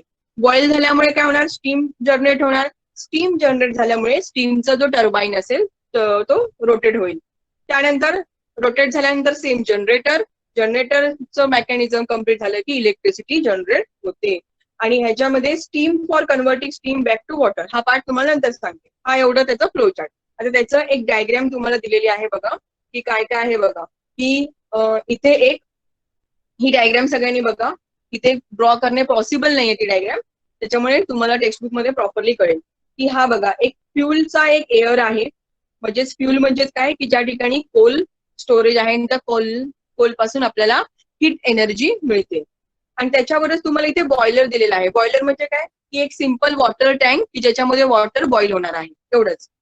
हा, पुढे इथे एक पंप बसवलेला आहे. तो पंप कशासाठी असेल, की वॉटर पुन्हा त्याच्यामध्ये वॉटर येण्यासाठी, इनलेट होण्यासाठी. आता सिंपल आहे की जसं वॉटर बॉईल होणार आहे तसं वॉटरची लेवल सुद्धा कमी कमी होत जाणार आहे. तर हा एक मोठा प्लांट आहे, ह्याला कंटिन्युअसली सुरू असतो हा प्लांट. जवळजवळ 6 महिने 4 महिने हा प्लांट नेहमी सुरू असतो. तर त्याच्यासाठी त्याच्यामध्ये नेहमी वॉटरचा इनलेट पण झालं पाहिजे, वॉटर यायला पाहिजे आतमध्ये कंटिन्युअसली. तर तिथे एक पंप आहे. त्यानंतर पुढे बघा, इथे तुम्हाला दिलेला आहे की एक टर्बाईन आहे. हा जो ब्राऊन कलरचा आहे त्याला टर्बाईन म्हणलेला आहे, स्टीम टर्बाईन आहे तो. पुढे त्या टर्बाईनला जोडलेला आहे जनरेटर. जनरेटर म्हणजे काय, की एक मॅग्नेट आणि मॅग्नेटशी कनेक्टेड एक असा कंडक्टर, म्हणजे जनरेटर झाला. त्यानंतर इथे खाली कंडेन्सर आणि हे दिलेलं आहे, त्याचं वर्किंग नंतर सांगते तुम्हाला मी. आणि पुढे कुलिंग पॉवर, आणि हा आहे तो स्टार्ट. आता काय होतंय बघा, की कोलच्यामुळे हा बॉयलर जो आहे त्याचं वॉटर जे आहे ते बॉईल होत आहे. बॉईल झाल्यानंतर इथून स्टीम पास होते. स्टीम पास झाल्यानंतर त्याच्या हाय वेलोसिटीमुळे, त्या फोर्समुळे हा टर्बाईन जो आहे तो रोटेट होतो, किंवा त्याच्यामध्ये मोशन येते. ह्याला मोशन मिळाली की ज्या जनरेटरमध्ये असणारा मॅग्नेट रोटेट होतो. मॅग्नेट रोटेट झाला की कंडक्टर वायर मधून इलेक्ट्रिसिटी जनरेट होते, आणि ती इलेक्ट्रिसिटी एका ठिकाणी स्टोअर केली जाते. ओके. त्यानंतर बघा, आता काय आहे, की वॉटर हा जो आहे, पाणी, आपल्याला माहिती आहे की सेफ वॉटर, आपल्याला पाण्याला सेव्ह केलं पाहिजे, किंवा त्याचं प्रॉपरली त्याचं जे वर्किंग आहे, किंवा ह्या टोटल प्लांटचं जे वर्किंग आहे ते प्रॉपरली झालं पाहिजे. त्याच्यामध्ये कुठलाही वेस्टेज नाही झाला पाहिजे. त्या वॉटर जे आहे ते वेस्ट नाही गेलं पाहिजे. मग काय केलं जातं की ही जी स्टीम इथे पास होते तर ह्या ठिकाणी एक ह्यांच्यामध्ये एक कंडेन्सर बसवलेला असतो. कंडेन्सर काय करतो की स्टीमचा यूज कुठेपर्यंत आहे, फक्त टर्बाईन रोटेट करण्यासाठी, त्याच्यानंतर स्टीमचा काहीच यूज नाहीये. मग ज्या वेळेस टोटली जेव्हा हा टर्बाईनचं वर्किंग होतं तर त्यावेळेस जी पुढे जाणारी जी स्टीम आहे त्याला कूल केली जाते. म्हणून ते कूल कुठून केले जाते, कंडेन्सरच्या हेल्पने. कंडेन्सर काय करतो, त्या स्टीमला कोल्ड करतो, त्याचं टेम्परेचर कमी करतो. आणि आपल्याला माहितीये की जर स्टीमचं टेम्परेचर कमी झालं तर ते steam again converted into the water, आणि ती जी स्टीम आहे ती पुन्हा वॉटरमध्ये कन्वर्ट होते. कन्वर्ट झाल्यानंतर ते वॉटर पुन्हा ह्या फ्लोच्या थ्रू ह्याच्यामध्ये बघा की ह्या ठिकाणी तो स्टोअर होतो, आणि इथे स्टोअर झाल्यानंतर तो पुन्हा आणखी हळूहळू कूल होतो, आणि ह्या ज्या वेपर्स आणि हॉट एअर आहे ती त्यातून रिलीज होते. म्हणजे हा जो कोल्ड वॉटरचा हा काय आहे तो एक टँक आहे. आणि पुन्हा हे कोल्ड वॉटर पुन्हा आपण त्याला रियूज करू शकतो. तर त्याच्यामुळे काय होणार आहे की पाण्याचा कुठे पण त्या वॉटरचं कुठेही नुकसान होणार नाही, किंवा ते वॉटरचं आपण हा जो प्लांट आहे ह्याच्यामध्ये काय आहे, हा वॉटर बेस्ड प्लांट आहे. वॉटर आणि कोल हे दोन्ही इम्पॉर्टंट ह्याच्यामध्ये सोर्सेस आहेत. तर त्याच्यामुळे आपण वॉटरला रियूज करू शकतो, आणि त्यामुळे हा इथे एक कंडेन्सरच्या मदतीने वॉटर कोल्ड केलं जातं आणि ते इथं स्टोरेज केलं जातं. आणि पुन्हा रिपिटेटिव्हली आपण हा वॉटर जो आहे तो पुन्हा ह्या टँक मध्ये युज करायचं. पुन्हा इथे स्टीम जनरेट होईल. स्टीम जनरेट झाल्यानंतर काय होणार आहे, टर्बाईन रोटेट होईल. टर्बाईन नंतर जनरेटर, आणि ह्या कंडेन्सर त्या स्टीमला कूल करेल आणि पुन्हा ते एका ठिकाणी स्टोरेज होईल.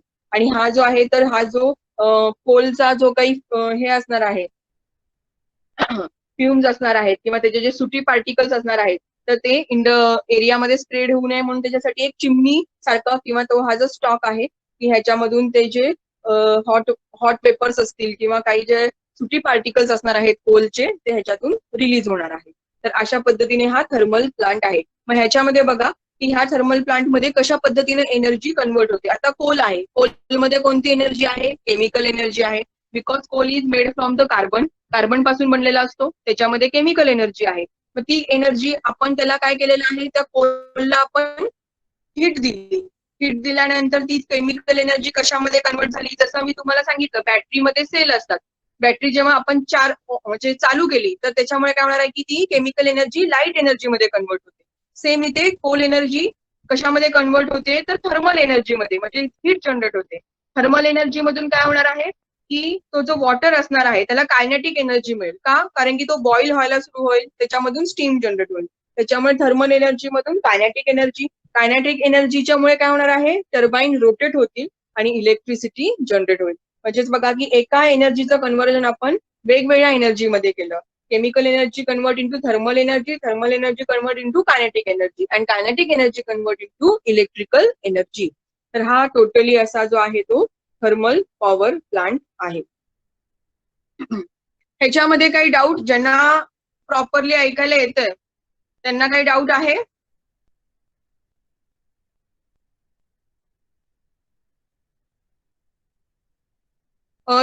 ध्रुव, तुला ऐकू आलं सगळं? ध्रुव,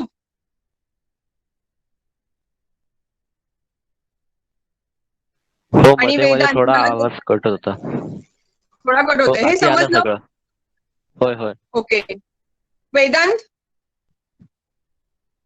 ठीक आहे. मला हे दोघांचेच कॅमेरे ऑन दिसत आहेत, बाकी कोणाचं काही नाहीये ऑन. तर ठीक आहे, तुम्हाला हे तरी प्रॉपरली कळालं.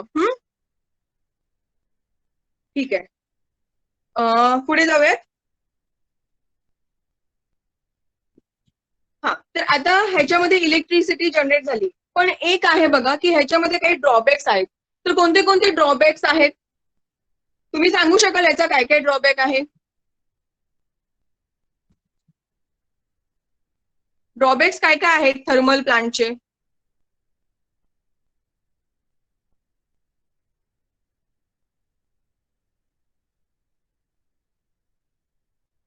Drawbacks of thermal plant.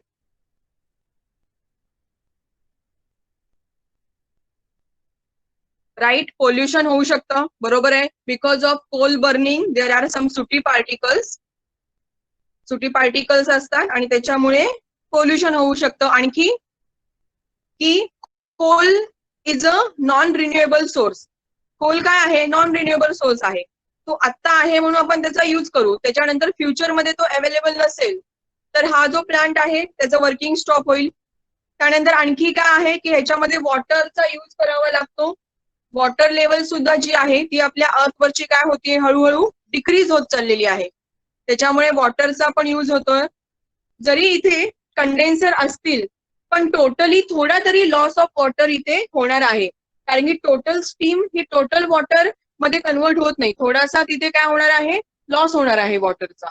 तो एक पार्ट आहे की ह्याच्यामुळे काय होणार आहे की वॉटर लॉस होणार आहे. पोल्युशन होणार आहे, मोस्टली एअर पोल्युशन होणार आहे. तर हे असे काही त्याचे काय आहेत, ड्रॉबॅक्स आहेत. बट तरी पण आपल्या इंडियामध्ये मोस्ट ऑफली हा जो आहे थर्मल प्लांट हा बऱ्याच ठिकाणी यूज केला असतो. आता इथे तुम्हाला दाखवलेत बघा प्रॉब्लेम्स काय काय आहेत, की कोणते कोणते प्रॉब्लेम्स आहेत. तेच प्रॉब्लेम्स आहेत की याच्यामध्ये एअर पोल्युशन होऊ शकतं बिकॉज ऑफ कोल बर्निंग. त्यानंतर त्याचे वेगवेगळे ऑक्साइड्स, हे प्रॉब्लेम्स तुम्ही प्रॉपरली लिहायचे, सायंटिफिकली लिहायला पाहिजेत आन्सर्स याचे. नुसते असं नाही की पोल्युशन होतंय. कसं पोल्युशन होतं की त्याच्यामध्ये emission of gases like carbon dioxide, sulphur oxides and nitrogen oxide which are harmful to the health. तर अशा पद्धतीनं हे त्याचे प्रॉब्लेम्स आहेत. त्यानंतर along with the emission of gases due to burning of a coal, soot particles are also released into the environment. This may cause serious health problem related to respiratory system. The reserve of fuel used in this method, that is coal, are limited. Coal is limited. There is therefore in a future there will be limitations on the available of the coal. तर हे त्याचे problems आहेत. त्या ठिकाणी बघा नंतर तुम्हाला सांगितलं की कुठे कुठे हे प्लांट्स आहेत. तर प्लेस बघा, विद्यानगर. विद्यानगर हे जे आहे ते मध्य प्रदेश मधला एक ठिकाण आहे.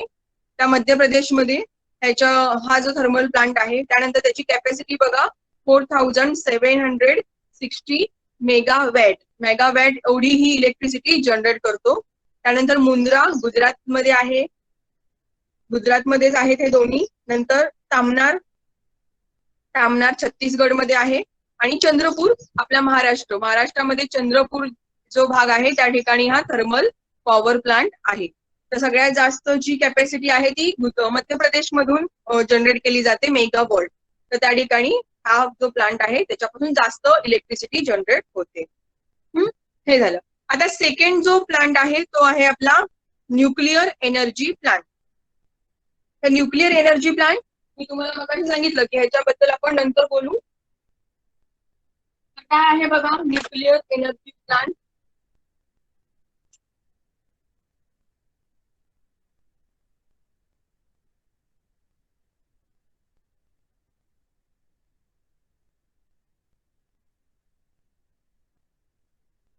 न्यूक्लिअर एनर्जी, ऍटम मधला सेंटर न्यूक्लियस पार्ट आणि एक्स्ट्रा न्यूक्लियस पार्ट. ह्याच्यामध्ये हा प्लांट जो आहे तो कशावर बेस आहे, ओनली ह्या न्यूक्लियसवर. एक्स्ट्रा न्यूक्लियसचा काही इथे यूज नाहीये. तर काय आहे बघा की हा न्यूक्लियस आपण सेपरेट काढला. ह्या न्यूक्लियस मध्ये काय आहे, protons and neutrons. Protons and neutrons मधले जे प्रोटॉन्स आहेत तर ह्या प्रोटॉन्सला स्प्लिट करायचं, त्यांचं फ्युजन करायचं. स्प्लिट म्हणजे काय, ब्रेक करायचं. ब्रेक केल्यामुळे ह्या न्यूक्लियसला ब्रेक केल्यामुळे ह्याचे जे स्प्लिटिंग होतील. स्प्लिट म्हणजे काय, ब्रेक करणे.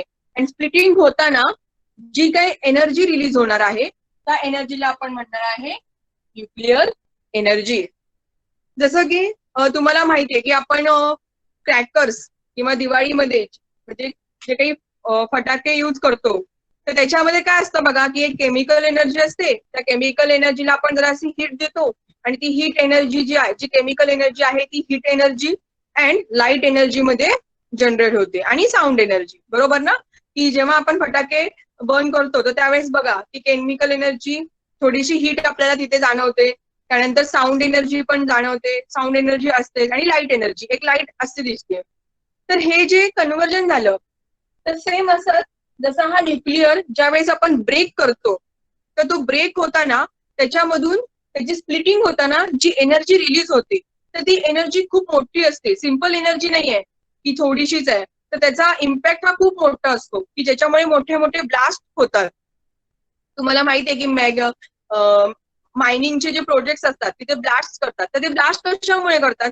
With the help of nuclear energy. काय केलं जातं की ऍटम मधला जो न्यूक्लियस असणार आहे, हा ऍटम आणि हा त्याचा न्यूक्लियस, ह्या न्यूक्लियस मध्ये जे काही प्रोटॉन्स असणार आहेत त्याला स्प्लिट केलं जातं आणि स्प्लिट केल्यामुळे त्याच्या वेगवेगळ्या पार्ट्स मध्ये स्प्लिट झाला तो, आणि त्याच्यामुळे स्प्लिट झाल्यानंतर जी एनर्जी रिलीज होते त्याला आपण म्हणतो न्यूक्लिअर एनर्जी. एवढंच आहे याच्यामध्ये पण. तर त्याचं पुढे बघा की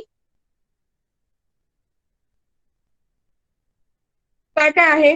nuclear reactor for nuclear fusion. आता हे ब्रेक करण्यासाठी, हा न्यूक्लिअर जो फ्युजन करण्यासाठी, फ्युजन म्हणजे काय? ब्रेक, आणि फ्युजन मीन्स कनेक्ट. दोन वर्ड्स आहेत बघा, फ्युजन म्हणजे कनेक्ट करणे आणि फ्युजन मीन्स ब्रेक करणे. तर तो ब्रेक करण्यासाठी त्यांच्यामध्ये एक रिएक्टर पाहिजे, त्याला एक आणखी एक सबस्टन्स पाहिजे की जो न्यूक्लियसला ब्रेक करेल. मग त्यांची रिएक्शन होण्यासाठी एक युनिट असतं किंवा एक चेंबर आहे, त्याच्यामध्ये हा न्यूक्लियस आहे आणि त्याच्यामध्ये रिएक्टर आहे. त्यानंतर काय होणार आहे? Systems for the steam generate from the water. आता ही जी एनर्जी रिलीज होणार आहे तर तिला डायरेक्ट आपण कन्वर्ट नाही करू शकत, की ह्या एनर्जीचा यूज पुन्हा कशासाठी केला जातो? वॉटर बॉईल करण्यासाठी. वॉटर बॉईल करण्यासाठी. वॉटर बॉईल झालं की ऍज इट इज काय होणार आहे की पुन्हा टर्बाईन रोटेट होणार, टर्बाईनला जनरेटर अटॅच असणार आहे, जनरेटर पासून इलेक्ट्रिसिटी जनरेट होणार आहे.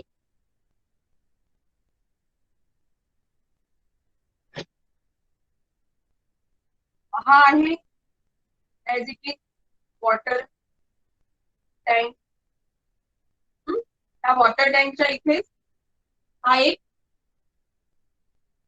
न्यूक्लिअर रिएक्टर आहे. या न्यूक्लिअर रिएक्टर मध्ये वॉटर टँक, न्यूक्लिअर रिएक्टर.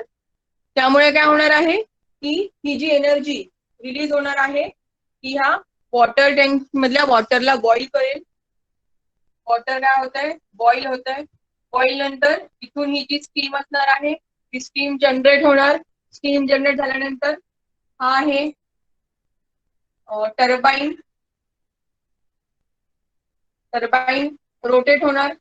टर्बाईनला एक मॅग्नेट आणि मॅग्नेटला एक जनरेटर. झालं.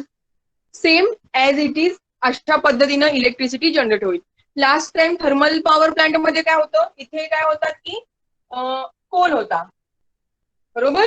इथे कोल होता, कोल वॉटर बॉईल करायचा आणि स्टीम जनरेट होत होती आणि इलेक्ट्रिसिटी जनरेट व्हायची. आता इथे कोलच्या ऐवजी कोणतं आहे? न्यूक्लिअर रिएक्टर्स आहेत. आणि न्यूक्लिअर रिएक्टर वॉटर, तीच एनर्जीच्यामुळे वॉटर बॉईल होणार, वॉटर बॉईलमुळे स्टीम, स्टीममुळे जनरेटर आणि इलेक्ट्रिसिटी जनरेट होणार. तर अशा पद्धतीने इथे जो सोर्स होता तो चेंज केलेला आहे त्यांनी. तर त्याला म्हणायचं आहे न्यूक्लिअर पॉवर प्लांट. मग हे कोणते कोणते न्यूक्लिअर पॉवर प्लांट असतात, त्याच्यामध्ये कोणते कोणते न्यूक्लियस यूज केले असतात? तर बघा कोणते आहेत? Uranium and plutonium. तर हे जे दोन न्यूक्लियस असतात मेटल्सचे, तर ते यूज करतात आणि त्याच्यामुळे त्यांच्यामध्ये फ्युजन करतात आणि फ्युजन झाल्यामुळे इलेक्ट्रिसिटी जनरेट होते. मग ते कोणते कोणते कन्व्हर्जन आहेत बघा? Nuclear energy convert into thermal energy. Thermal energy का? ही न्यूक्लिअर एनर्जी आहे, त्याच्यामुळे इथे हीट जनरेट झाली, त्याच्यामुळे आपण याला म्हणलेलं आहे thermal energy. Thermal energy converted into kinetic energy. Kinetic energy converted into electric energy. मग ही कायनेटिक एनर्जी स्टीमसाठी आणि टर्बाईनसाठी यूज होते आणि इलेक्ट्रिसिटी जनरेट होते. तर हा आहे न्यूक्लिअर प्लांट. हे कळालं? Nuclear power plant. Nuclear power plant. ठीक आहे. तर न्यूक्लिअर पॉवर प्लांट हा सिंपल असाच आहे. ह्याच्यामध्ये तुम्हाला पुढे आता एक रिएक्शन आहे की एक्झॅक्टली न्यूक्लियस कसा ब्रेक होतो किंवा त्याच्यामध्ये काय काय चेंजेस होतात. तर त्याच्या आधी एक डायग्राम पण बघा तुम्ही की इथे काय काय आहे बघा. की एक हा आहे न्यूक्लिअर रिएक्टर की ह्याच्यामध्ये टोटली न्यूक्लियसची रिएक्शन होणार आहे. हा कंट्रोल पॉट्स की ह्याच्यामध्ये ते न्यूक्लियस असतात आणि त्याला कंट्रोल पॉट्स आहे की त्याच्यामध्ये ते रिॲक्ट होतात. हा पंप आहे, हा बॉयलर. बघा इथे काय होणार की त्यांचं स्प्लिटिंग होणार, फिजन होणार. फिजन झाल्यानंतर जी काही एनर्जी आहे ती डायरेक्ट कुठे जाणार, ह्या वॉटर टँकला. वॉटर टँकमुळे वॉटर बॉईल होणार, स्टीम इथून जनरेट होणार. स्टीम ही जाणार आहे ह्या टर्बाईनला. इथे टर्बाईनचा शेप वेगळा आहे पण मेकॅनिझम त्यांचं सेम असतं. टर्बाईनला इथे कनेक्ट आहे जनरेटर, जनरेटरमुळे इलेक्ट्रिसिटी जनरेट होते. आणि इथे एक पंप आहे बघा, की पंप काय करणार आहे की कॉन्स्टंटली तिथे वॉटर सप्लाय सुरू असणार आहे. वॉटर सप्लाय का सुरू ठेवतात, समजा की एनर्जीमुळे वॉटर सगळं संपलं तर ह्याच्यामध्ये स्टीम जनरेट होणार नाही आणि पॉवर प्लांट जो आहे तो स्टॉप होईल. त्याच्यामुळे इथे कंटिन्युअस एक वॉटर सप्लाय सुरू असतो. त्या सेम पद्धतीने इथे एक कंडेन्सर पण असतो आणि तो कंडेन्सर ह्याला कूल करतो. पुन्हा हे वॉटर इथे जातं आणि हेच वॉटर पुन्हा आपण रियूज करत असतो. तर अशा पद्धतीने हा न्यूक्लिअर पॉवर प्लांट आहे. त्याची ती आयडिया. आता इथे काय केलं जातं बघा, की कोणते कोणते न्यूट्रॉन्स. तर एक्झॅक्ट रिएक्शन कशी होते, तर युरेनियम आणि प्लुटोनियम हे जे दोन न्यूक्लियर आहेत किंवा न्यूट्रॉन्स आहेत, तर ह्या न्यूट्रॉन्स मध्ये स्प्लिटिंग होतं इथे. जसं की हे प्रोटॉन्स आणि न्यूट्रॉन्स, पॉझिटिव्ह आणि न्यूट्रॉन्स हे न्यूट्रल असतात, माहिती आहे त्यांच्यावर कोणताच चार्ज नसतो. तर ह्या न्यूट्रॉन्स मध्ये काय केलं जातं, ह्या न्यूट्रॉन्स सेपरेट केले जातात आणि ह्या न्यूट्रॉन्स मध्ये त्यांचं स्प्लिटिंग होणार आहे. तर कोणते कोणते न्यूट्रॉन्स आहेत, तर बघा, when neutron is bombarded on an atom uranium 235 is absorb the neutron and converts into the isotopes of uranium 236 and uranium 236. आता हा आहे युरेनियम चा यू, सिम्बॉल आहे यू. तर हा सिम्बॉल जो आहे तो 235 हे आपल्याला माहिती आहे की ह्याचं ॲटॉमिक वेट सांगितलेलं असतं 235. आता हा एक मेटल आहे किंवा हा ॲटम आहे असं लक्षात ठेवा. हा एक ॲटम आहे, त्याचा ॲटॉमिक मास जे आहे ते आहे, सॉरी ॲटॉमिक वेट जे आहे ते आहे 235. तर ह्या 235 वर काय केलं जातं की एक एक्स्ट्रा न्यूट्रॉन असतो आणि तो न्यूट्रॉन काय करतो, हा एक न्यूट्रॉन आहे एक्स्ट्रा, सिंगल न्यूट्रॉन आहे आणि तो काय करतो, ह्याच्यावर जाऊन बंबार्ड होतो, म्हणजे जोरात आपटला जातो. आणि बंबार्ड झाल्यानंतर त्याच्यामध्ये आणखी एक न्यूट्रॉन ऍड होतो, हा याला जाऊन स्टिक होतो, बंबार्ड होतो. त्याच्यामुळे ह्या युरॅनियमचा एक आयसोटोप प्रिपेअर होतो 236 नावाचा. एक न्यूट्रॉन वाढला ना त्याच्यामुळे. नेक्स्ट काय सांगितलंय बघा, की uranium 236 being extremely unstable converts into atoms of barium and krypton through a process of fission. आता काय होतं की ह्याचा आयसोटोप तयार झाल्यामुळे, पण हा काय आहे, स्टेबल नाहीये. हा स्टेबल केव्हा होता, जेव्हा ह्याच्याकडे 235 एवढं मास होतं तेव्हा. पण जेव्हा हा एक्स्ट्रा न्यूट्रॉन ऍड झाल्यामुळे तो काय होतो, अनस्टेबल होतो. बिकॉज ऑफ अनस्टेबल ह्याच्यामध्ये रिएक्शन होते आणि हा रिएक्शनमुळे काय होणार आहे की हा जो युरेनियम आहे तो स्प्लिट होतो. स्प्लिट म्हणजे ब्रेक होतो आणि ब्रेक झाल्यानंतर तो कशामध्ये ब्रेक होतो, बेरियम अँड क्रिप्टॉन. स्प्लिटिंग झालं ह्याचं, बेरियम अँड क्रिप्टॉन. आणि ह्याच्यामधून स्प्लिटिंग होताना 200 मेगावॅट एवढी जी आहे, मिलीवॅट सॉरी, मेगावॅट नाही, तर ह्याच्यामधून ही एनर्जी जो आहे ह्याचं मिलियन इलेक्ट्रॉन वॅट असं युनिट आहे हे. मिलियन इलेक्ट्रॉन वॅट म्हणण्यापेक्षा वोल्ट, मिलियन इलेक्ट्रॉन वोल्ट हे लक्षात ठेवा. MEV म्हणजे मिलियन इलेक्ट्रॉन वोल्ट. तर काय होणार आहे की रिएक्टर मध्ये युरेनियम असतो, त्याच्यावर एक न्यूट्रॉन बंबार्ड केला जातो. बंबार्डिंग झाल्यामुळे युरेनियम 236 आयसोटोप प्रिपेअर होतो, पण तो अनस्टेबल असतो. अनस्टेबल झाल्यामुळे त्याच्यामध्ये रिएक्शन्स होतात आणि तो ब्रेक होतो, फ्युजन होतो. दोन पार्ट मध्ये फ्यूज होतो, एक बॅरियमचा ॲटम तयार होतो आणि एक क्रिप्टॉन प्रिपेअर होतो. आणि फ्युजन होताना, ब्रेकिंग होताना त्याच्यामधून एक एनर्जी रिलीज होते, की त्या एनर्जीचं युनिट असतं मिलियन इलेक्ट्रॉन व्होल्ट. एवढं 200 मिलियन इलेक्ट्रॉन व्होल्ट एवढी एनर्जी रिलीज होते. आणि ही जी एनर्जी आहे ती काय केली जाते, त्या वॉटर बॉईल साठी, तिथे वॉटर जे असणार आहे त्याच्या बॉइलिंगसाठी यूज केली जाते. आणि आता स्प्लिटिंग झालं त्यांचं, पुन्हा युरेनियम नेक्स्ट पुन्हा रिएक्शन जेव्हा होईल तर नेक्स्ट टाइम पुन्हा युरेनियम यूज होतो, पुन्हा न्यूट्रॉन त्याच्यावर बंबार्ड होईल, बंबार्डिंग झाल्यानंतर स्प्लिटिंग होईल आणि एवढी इलेक्ट्रॉन वोल्ट एनर्जी जनरेट होईल. आणि हा जनरेशन झाल्यानंतर आपण इलेक्ट्रिसिटी जनरेट करू शकतो. तर अशा पद्धतीनं ह्याच्यामध्ये हे इलेक्ट्रॉन्स जे आहेत ते काय होत असतात की रिॲक्ट होत असतात आणि त्याच्यानंतर आपण इलेक्ट्रिसिटी जनरेट करू शकतो. तुम्हाला इथे डायग्राम दिलेली आहे बघा की हा युरेनियम आहे. युरेनियमचा ऍटॉमिक नंबर जो आहे तो 92 ऍटॉमिक नंबर आहे, ऍटॉमिक नंबर 92. आणि त्याच्यानंतर न्यूट्रॉन एक बंबार्ड होतो, बंबार्ड झाल्यानंतर तो स्प्लिट होतो बेरियम मध्ये आणि क्रिप्टॉन मध्ये. त्याच्यानंतर पुन्हा आणखी न्यूट्रॉन्स त्याच्यामध्ये ऍड होत जातात. अशा पद्धतीने ती रिॲक्शन चेन रिॲक्शन होत जाते. आणखी न्यूट्रॉन्स त्याच्यामध्ये ऍड होतात बेरियम आणि क्रिप्टॉन मध्ये, जसं की ह्याच्यामध्ये.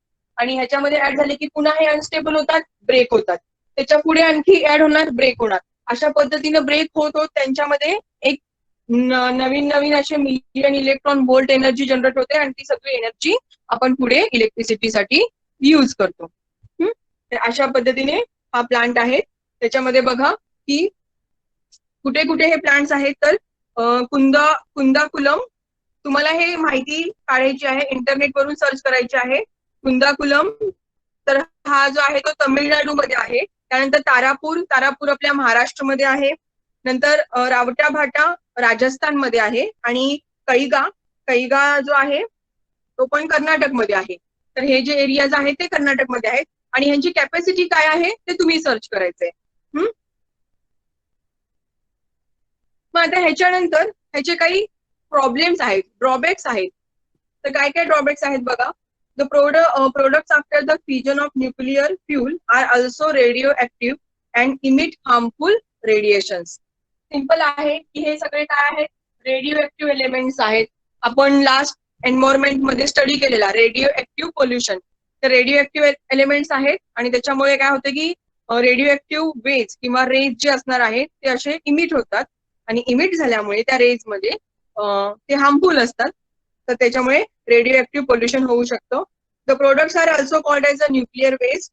How to dispose the nuclear waste safely is a big challenge before the scientist. तर ह्याच्यामध्ये हे जे वेस्ट असणार आहे, तो ब्रेक झालेले जे ऍटम्स असणार आहेत त्याचे, तर त्यांना पुन्हा डिस्पोज करणं हे खूप मोठं चॅलेंज आहे आपल्याकडे. कारण की आपण त्याला जमिनीमध्ये नाही टाकू शकत, ओपनली नाही टाकू शकत. का? कारण की जर ते ओपन ठेवले तर त्याचे हार्मफुल रेज आपल्यासाठी हार्मफुल असणार आहेत, एन्व्हायरमेंटसाठी हार्मफुल असतील. सॉइल मध्ये असतील तर ते सॉइलसाठी हार्मफुल असतील.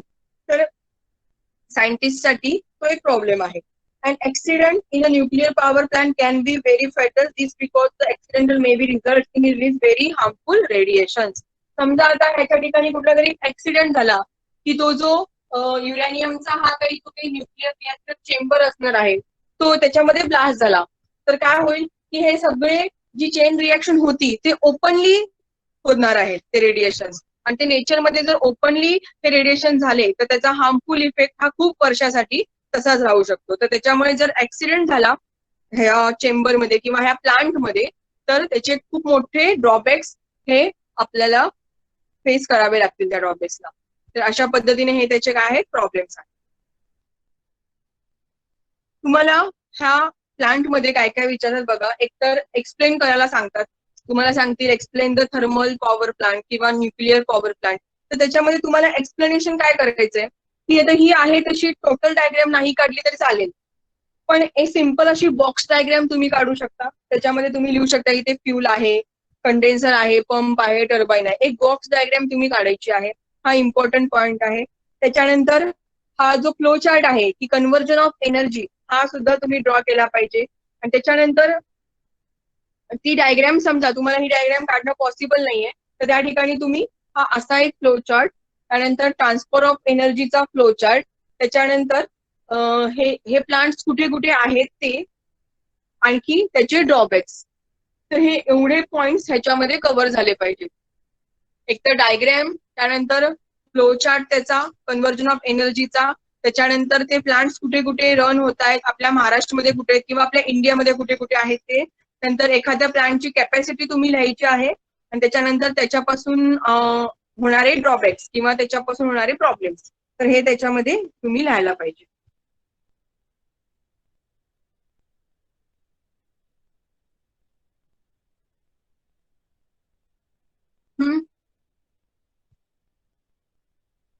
ठीक आहे, ह्याच्यामध्ये काही डाऊट आहे? न्यूक्लिअर पॉवर प्लांट किंवा त्याची जी चेन रिएक्शन आहे. हा, आता ही चेन रिएक्शन पण इम्पॉर्टंट आहे. कधी कधी तुम्हाला फक्त चेन रिएक्शन विचारतात. तर समजा तुम्हाला न्यूक्लिअर पॉवर प्लांट जर सांगितलं एक्सप्लेन करायला, तर त्याच्यामध्ये तुम्ही न्यूक्लिअर पॉवर प्लांट मध्ये सुद्धा हा फ्लो चार्ट येणारच आहे नेहमीसारखा, पण त्याच्यामध्ये हे इम्पॉर्टंट आहे की एक्झॅक्ट काय रिएक्शन होते. युरेनियमच्या नंतर स्प्लिटिंग कशामध्ये होतं, ही जी चेन रिएक्शन आहे ती डायग्राम मोस्टली नाही विचारत, आणि विचारली तर मी तुम्हाला सांगितले की सिंपल बॉक्स डायग्राम ड्रॉ केली तरी चालू शकते. त्याच्यानंतर एखाद दुसरे प्लांट्स कुठे आहेत आणि त्याच्यावर असणारे प्रॉब्लेम्स, तर हे एवढं याच्यामध्ये यायला पाहिजे. ह्याच्यामध्ये हे रिएक्शन जी आहे आणि या रिएक्शनचं जे एक्सप्लेनेशन आहे, युरेनियम, फिजन, बेरियम, क्रिप्टॉन, तर ते प्रॉपरली असलं पाहिजे. त्यानंतर तुम्हाला विचारू शकतात फिलिंग द ब्लँक्सला की युरेनियमचा ॲटॉमिक नंबर, ॲटॉमिक मास काय आहे, त्यानंतर बेरियमचा atomic number, atomic mass and same as a krypton, तर हे विचारू शकतात. त्याच्यानंतर किती million electron volt energy generate होते एका ब्रेक पासून, जेव्हा एकदा तो ब्रेक होतो त्यावेळेस, तर त्याच्यापासून 200 mega electron volt energy, million electron volt energy generate होते. तर हे असे काही क्वेश्चन्स ह्याच्यामध्ये विचारतील.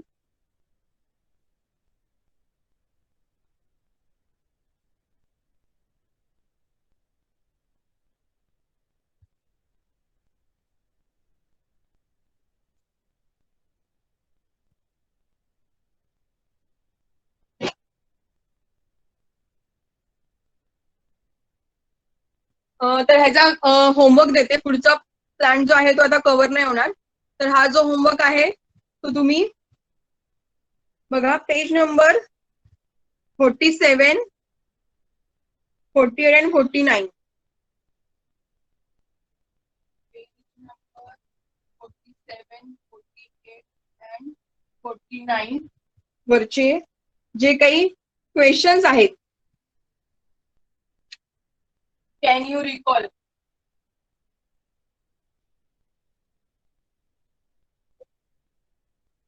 ते तिन्ही सॉल्व्ह करायचे तुम्ही. हा, पेज नंबर 47, 48, 49 वरचे जे काही क्वेश्चन्स आहेत तुम्हाला विचारलेले आहेत, ते तुम्ही सगळे सॉल्व्ह करायचे आणि ते तुम्ही संडे पर्यंत सबमिट करा. 2 दिवसाचा टाइम आहे. आणि उद्या जे आहे ते आपण उद्या त्याच्या पुढचे जे प्लांट्स असणार आहेत त्याचा स्टडी करायचे. एक 2-3 प्लांट्स आहेत, तो स्टडी करूयात. ओके, होमवर्क कळाला, आणि ज्यांना नाही कळाला त्यांनी मॅम नंतर त्यांना आवाज वगैरे घेत नाहीये. ठीक आहे. हो मॅम, हो मी पाठवते लिंक. आता एक थोड्या वेळात लिंक येते ती मला. कधी कधी लेट होते लिंक. जशी लिंक येईल मला तशी मी पाठवते. कधी कधी ना अर्ध्या पाऊण तासात सुद्धा लिंक येते, पण कधी कधी ना 3-3, 4-4 तास लिंक येत नाही. तर मी ती लिंक आल्यावर पाठवते. सगळ्यांनी ग्रुप चेक करा आणि ग्रुपवरून ती लिंक सगळ्यांनी बघा व्यवस्थित, आणि काही कळत नसेल तर मॅमना विचारा. ओके, आणि होमवर्क मॅमना पाठवा सर्वांनी. ओके मॅम, सगळ्यांचे आतापर्यंत झालेले सगळ्यांचे पेपर तुम्हाला मिळालेत का? सगळ्यांनी नाही दिले मॅम, थोड्याच जणांनी दिलेत, आणि ज्यांनी दिलेत त्यांचे चेक करून दिलेत मी. बरं बरं, ठीक आहे ठीक आहे. बघते मी कोणी कोणी अजून सबमिट नाही केले ते.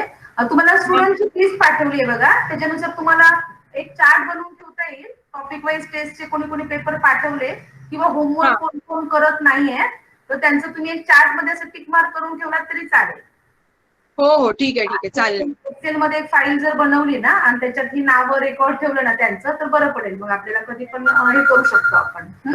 ठीक आहे ठीक आहे, चालेल. Okay okay, thank you madam, thank you. Okay, bye. सगळ्यांनी वाचा तो धडा व्यवस्थित. आणि स्कूलचा होमवर्क करण्यासाठी मी तुम्हाला हिस्ट्रीचे क्वेश्चन्स लिहू नको म्हणून सांगितलंय, कारण स्कूलचा होमवर्क वाढलाय, तो पण तुम्हाला करायचा आहे. म्हणून मी हिस्ट्रीचा फक्त कमी केलाय, पण मराठीचं रोजच्या रोज करायचं आहे. डेली जो अभ्यास आहे मराठीचा तो रोजच करायचा आहे. कळलं का? हा, आणि आता जे होमवर्क हे सांगतायत टीचर्स, हे सगळे होमवर्क काल मला खूप बरं वाटलं. सगळ्यांनी छान प्रेझेंट केल्या होत्या स्क्रीन आपल्या. सगळ्यांनी सगळा होमवर्क केलेला आहे, बरं वाटलं खूप. असंच अभ्यास करत राहा, तुमचं खूप छान चांगला स्कोर तुम्ही करू शकता. आता स्कूलच्या ग्रुपला त्यांनी पहिलं मला वाटतं ग्रॅव्हिटेशन लेसनवर टेस्ट ठेवणार आहेत. स्कूलच्या ग्रुपला मेसेज आलाय. सो आपला लेसन झालेला आहे, टेस्ट पण झालेली आहे, पण तुम्ही अजून जर चांगलं केलात तर तुम्हाला त्याच्यात आउट ऑफ मार्क्स मिळणार आहे. आणि तुम्हाला आता पहिली टेस्ट आहे स्कूलची, मला तुम्हाला सगळ्यांना सांगायचंय की तुम्ही स्कूलच्या त्या टेस्ट मध्ये टॉपर राहायचंय. पहिल्या टेस्ट पासून सगळ्यांनी टॉपर राहायचंय, कोणीही मागे पडू नका, कळलं? जास्तीत जास्त अभ्यास करा. तुम्हाला काय कळत नसेल त्या त्या टीचरला विचारा. प्रथम तुला अल्जेब्राचा जो आहे ना, तो मी सांगते त्या मॅडम कडे बोर्डची सोय नाहीये, सावंत मॅडम कडे, आणि त्या इथे पण यायला तयार नाहीये क्लासवर, त्याच्यामुळे प्रॉब्लेम झालाय. तरी मी बघते तुला अजून कोण व्यवस्थित घेता म्हणजे त्यांना कोणाला जर मला अरेंज झालं तर मी त्यांचं लेक्चर लावेल. सावंत मॅडम इथे यायला तयार नाहीये क्लासवर, आणि त्यांच्या घरी म्हणाले की आपल्याकडे सोय नाहीये, बोर्डची पण सोय नाहीये, आणि त्यांच्याकडे कॅमेरा मी माझा घेऊन जाऊन सांगितला होता, पण ते अजून आलेले नाहीत माझ्याकडे. तर माझा कॅमेरा मी त्यांना देणार असेल, घरी शिकवायला सांगणार असेल, तर त्यांनी अजून काही मला रिप्लाय दिला नाहीये. आणि त्यांचं नाहीच झालं या आठवड्यात तर मी तुला सोय करते तुझी, तुला आणि जयला. ओके ओके, अभ्यास करा चांगला. स्कूलची पहिली टेस्ट होणार आहे सायन्सची, सो आउट ऑफ मार्क्स मिळायलाच हवे सर्वांना. Okay bye. स्कूलची टेस्ट मॅमने ग्रुपला टाकले बघा, कधी आहे ते सांगितलं नाहीये, पण ग्रुपला टाकलंय त्यांनी. कधी पण घेऊ देत, पण टाकलंय म्हटलं रेडी राहा तुम्ही, वाट बघत बसू नका. आपली आज टेस्ट नाही, आज संध्याकाळचा वेळ तुम्हाला मिळतोय, परत आता जे शिकवतात ते त्या त्यावेळी लर्न करून टाका. ओके, ग्रुप चेक करा बघा, स्कूलच्या ग्रुपला टाकलंय. ओके, आउट ऑफ मार्क्स सगळ्यांना मिळायला हवे. Okay bye bye.